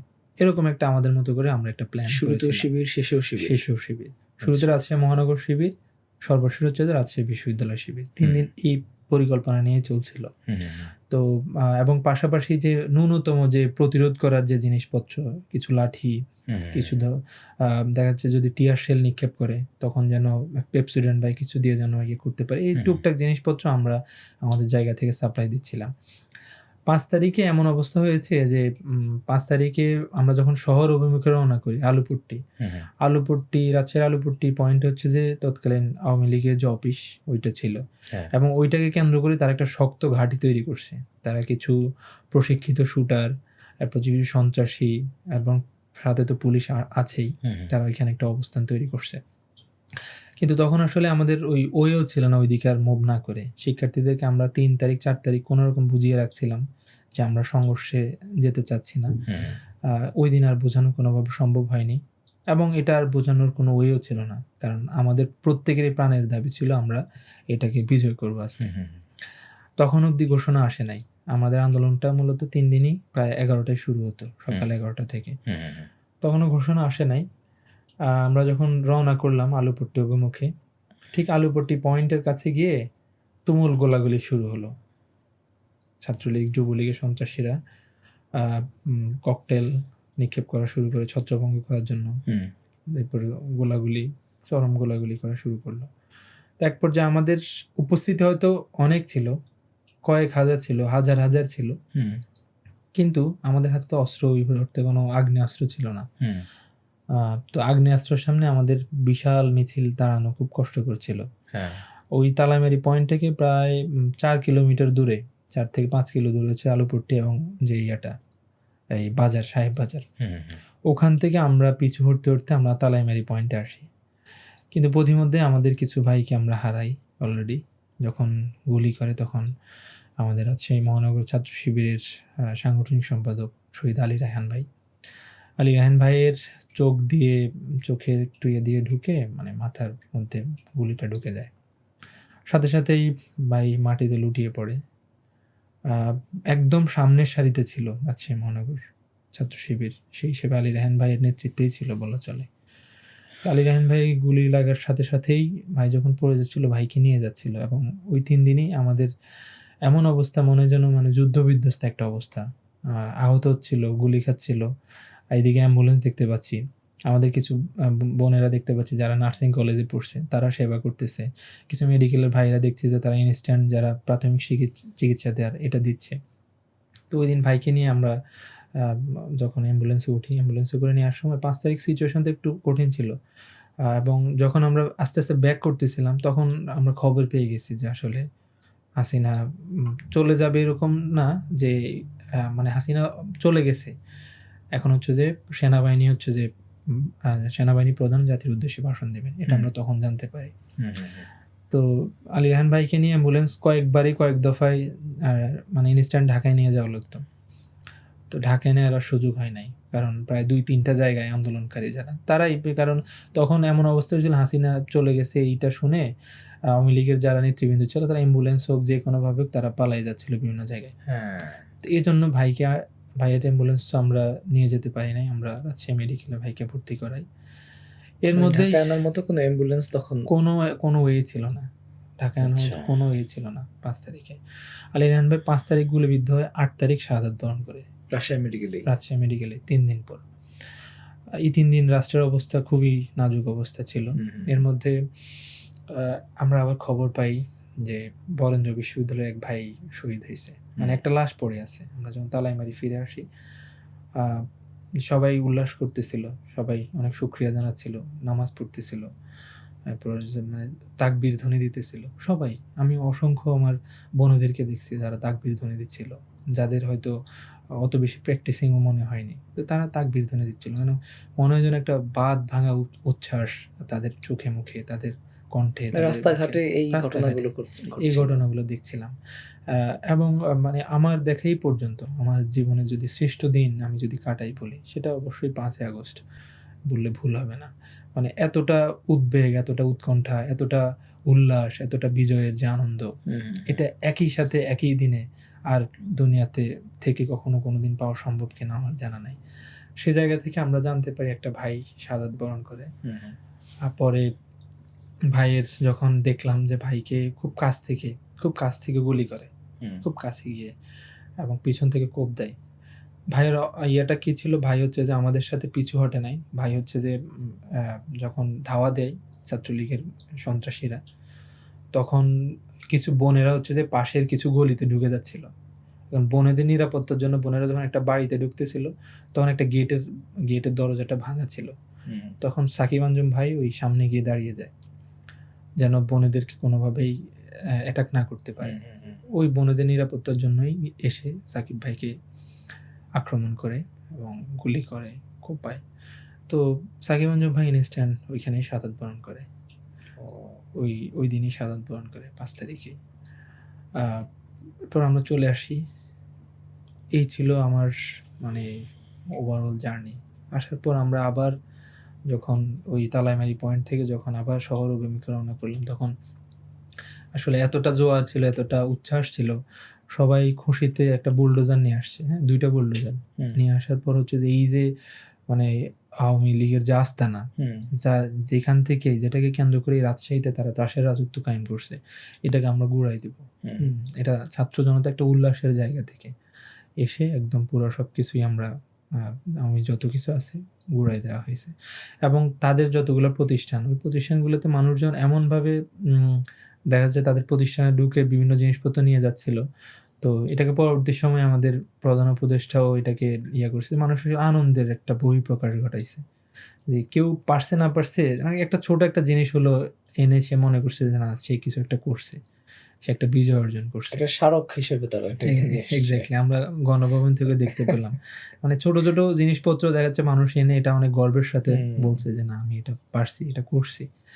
তো এটা এই সেম অনুভূতিটা আমরা 5 তারিখে পেয়েছি।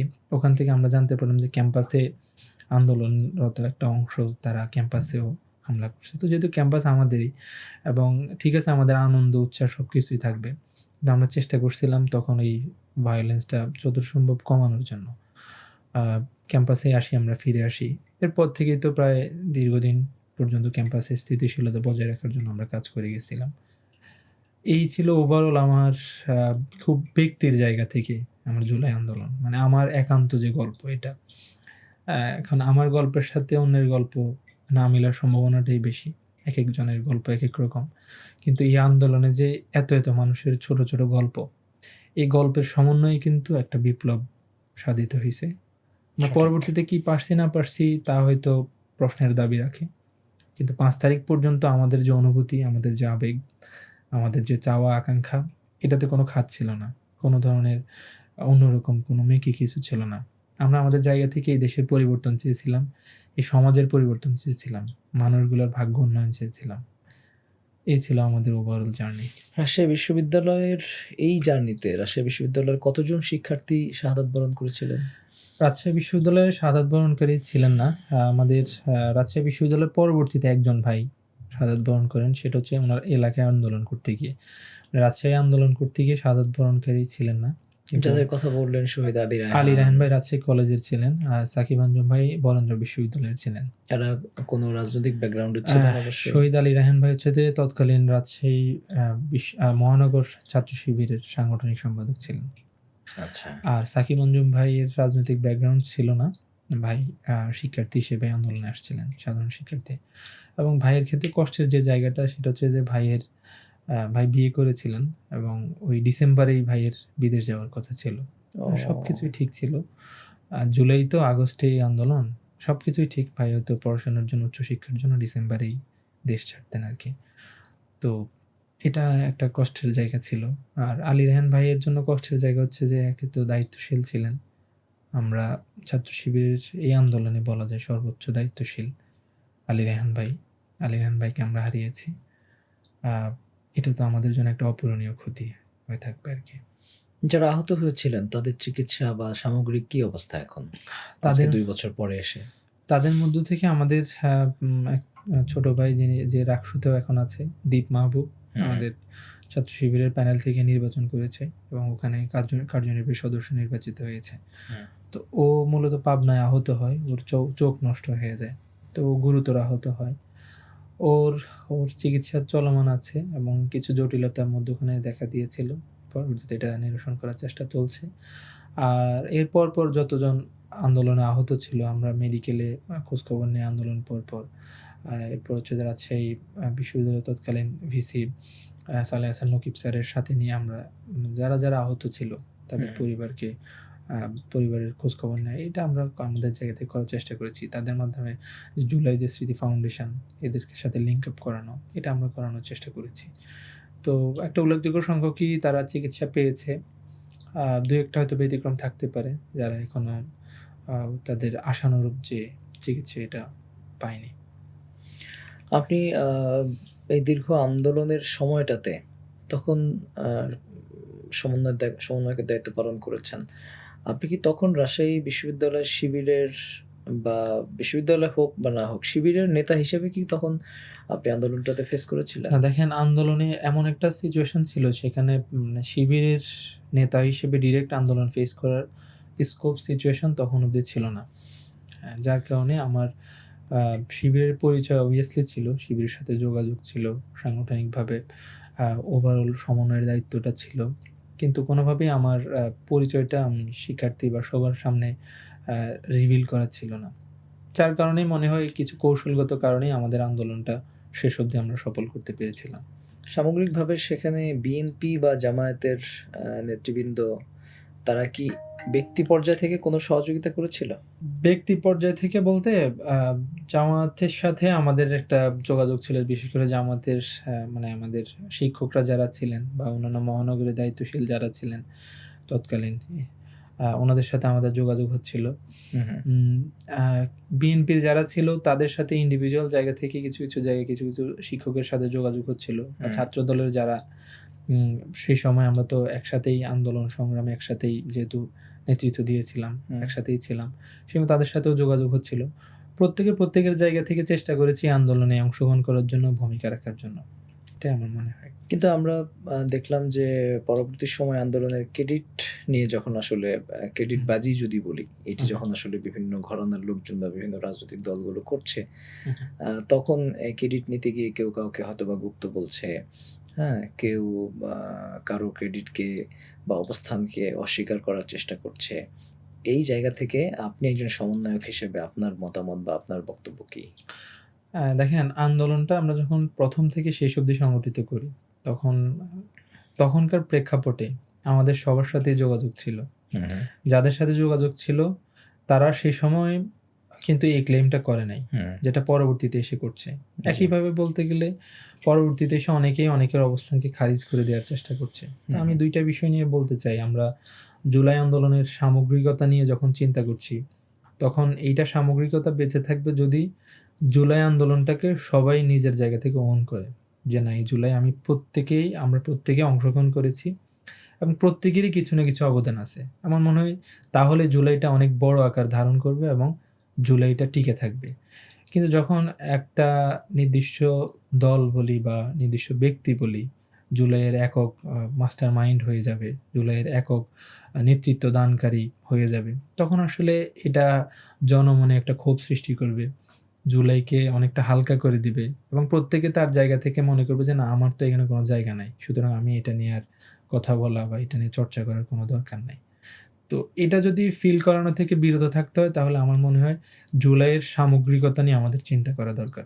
জুলাইটা আমরা সামগ্রিক করে দেই, প্রত্যেকের জায়গা থেকে যতটুকু অবদান রেখেছে ততটুকু অবদানকে আমরা একনলেজ করি, তাহলে মনে হয় জুলাইটা বেঁচে থাকবে। আর এখন যে রাজনৈতিক স্ট্যান্ডবাজি, যেটা ক্রেডিটের যে ইয়েটা, কে কতটুকু ভূমিকা রেখেছে, কার সাথে কতটুকু যোগাযোগ ছিল, সেটা সবাই ভালো করেই জানে। তো এখন এসে আসলে যেটা চলতেছে সেটা আসলে একটা রাজনৈতিক স্ট্যান্ড আর কি, রাজনৈতিক বক্তব্য, এছাড়া আর কিছুই না। সেই সময় তো সব কিছুই জানতো যে কারা আন্দোলন সমন্বয় করছে, কারা ব্যাকগ্রাউন্ড থেকে নেতৃত্ব দিচ্ছে। 1 তারিখেই সম্ভবত যখন ছাত্র শিবির এবং জামাত ইসলামীকে নিষিদ্ধ করে দেয়, তো এটা তো জানতোই যে কারা আসলে ব্যাকগ্রাউন্ড থেকে এখানে আন্দোলনটা সমন্বয় করছে, জেনে বুঝেই তো তারা এখানে নিষিদ্ধের একটা করছে। তো সেই জায়গা থেকে এগুলো আসলে স্ট্যান্ডবাজির বিষয় না। আমার কাছে মনে হয় সবাই সবার জায়গা থেকে যতটুকু ছাড় দিয়ে এই জুলাইয়ের সামগ্রিকতা নিয়ে আমরা কাজ করতে পারবো, ততই জুলাইটা আমরা আমাদের মাঝে টিকে থাকবো। জুলাইয়ের পক্ষে যে গণভোট হলো, সেই গণভোট এখনো পর্যন্ত সরকার বাস্তবায়ন করছে না, অথবা জুলাইয়ের যে সনদ, সেই সনদ এখন পর্যন্ত বাস্তবায়ন হচ্ছে না। আমি এই বিষয়টা নিয়ে আপনি সাধারণ শিক্ষার্থী অথবা শিবিরের একজন নেতা, সেই জায়গা থেকে আপনার মতামত জানতে চাই। দেখেন, আমরা ইতিপূর্বেও দেখেছি, আমরা ৯০-এর এরকম একটা গণ-অভ্যুত্থানের পরেও দেখেছি বিএনপি যখন ক্ষমতায় আসলো, মানে সেই সময়ের যেই চাওয়া আকাঙ্ক্ষা, এটার কবর কিন্তু পরবর্তীতে আমরা দেখতে পেয়েছি। ২৪-এও আমরা এর ব্যত্যয় কিন্তু আমরা এখন অবধি দেখতে পাচ্ছি না। সরকার ক্ষমতায় আসার প্রায় ৫ মাস অতিক্রম করতে চলেছে। প্রথম দিকে এসে আমাদেরকে বলা হয়েছিল যে জুলাই সনদ বা গণভোটের যে রায়, এগুলো বাস্তবায়ন তারা করবে, ধীরে, ধীরে করবে। কিন্তু এই ধরনের তাদের অ্যাক্টিভিটি এখন অবধি আমরা দেখতে পাচ্ছি না। এবং এই যে একটা মূলা ঝুলানো আমাদের সামনে বলা হলো, আমরা কিন্তু বিএনপির অতীতেও দেখেছি তারা এই যে বিপ্লবের আকাঙ্ক্ষা, স্পিরিট, এটাকে ধ্বংস করার জন্য তারা ইতিপূর্বে কাজ করছে। তো আমার কাছে মনে হয় তারা আসলে যদি তাদের সৎ নিয়ত থাকতো, তাহলে ইন্টারিমের সময় যে ঐকমত্য কমিশনের ভিত্তিতে যে জুলাই সনদ হলো, তাহলে সেটা তারা ইজিলি বাস্তবায়ন করতো। যে ঐকমত্য কমিশনের মাধ্যমে পরবর্তীতে গণভোট হলো, গণভোটে 4টা বিষয় নির্ধারণ হলো, তারাও গণভোটে অংশগ্রহণ করলো। প্রায় 70% মানুষ হচ্ছে গণভোটে হ্যাঁ ভোট দিল। তাহলে এইটা বাস্তবায়ন না করার কোনো কারণ থাকতে পারে না। এরপর সুপ্রিম কোর্ট সচিবালয়, যে বিচার বিভাগ স্বাধীন করার একটা কথা আমরা বলছি, মানবাধিকার কমিশন, গুম কমিশন, এগুলোর অধ্যাদেশ যে বাতিল করা হলো, এগুলো তো একটা জনবিচ্ছিন্নতা তৈরি করবে বর্তমান সরকারের জন্য। তো এইটাকে কোনোভাবে আমি জুলাইয়ের যে আকাঙ্ক্ষা, এটা আকাঙ্ক্ষার প্রতিফলন বর্তমান সরকার করছে বলে আমি মনে করছি না। জি, জনাব মেহেদী সজীব, আপনাকে আমরা ধন্যবাদ জানাতে চাই। আপনি দীর্ঘ সময় আমাদেরকে দিয়েছেন এবং আপনার জীবন থেকে, আপনার জীবনে ঘটে যাওয়া অভিজ্ঞতা থেকে আপনি পুরো আন্দোলনের একটা সামগ্রিক চালচিত্র আপনি আমাদের সামনে ফুটিয়ে তুলেছেন। আমি আশা করি আজকের এই এপিসোডটি ইতিহাসের অংশ হয়ে থাকবে। ভবিষ্যতে যখন জুলাই আন্দোলনের রাজশাহী বিশ্ববিদ্যালয়ের ভূমিকা সম্পর্কে বা পুরো রাজশাহী মহানগরীর ভূমিকা সম্পর্কে মানুষ জানতে চাইবে, তখন হয়তোবা আমাদের আজকের এই এপিসোডটি একটি ডকুমেন্ট বা একটি এভিডেন্স হিসেবে থাকবে। আমি এমনটি বিশ্বাস করি। আপনাকে ধন্যবাদ জানিয়ে আমি আজকের প্রোগ্রাম শেষ করব। তবে শেষ করার আগে সর্বশেষ আপনি আমাদের দর্শকদের উদ্দেশ্যে যদি কিছু বলা থাকে আমি সংক্ষেপে শুনতে চাই। জি, হ্যাঁ, ধন্যবাদ জানাচ্ছি ইনোভাটক্সকে। মূলত ইনোভাটক্স দেখা যাচ্ছে যে ওভারঅল বর্তমানে যে বিষয়াবলী নিয়ে, রাজনৈতিক বিষয় বা ওভারঅল কিছু বিষয় নিয়ে কাজ করে যাচ্ছে। তো আমি ইনোভাটক্সের উত্তরোত্তর সাফল্য কামনা করছি। পাশাপাশি আমাদের জুলাই কেন্দ্রিক যে ইনোভাটক্সের যে চিন্তা, জুলাইয়ের স্মৃতি বা জুলাইয়ের যে ইতিহাস, এটাকে বাঁচিয়ে রাখার জন্য এই ধরনের পদক্ষেপকে আমি অনেক বেশি সাধুবাদ জানাচ্ছি।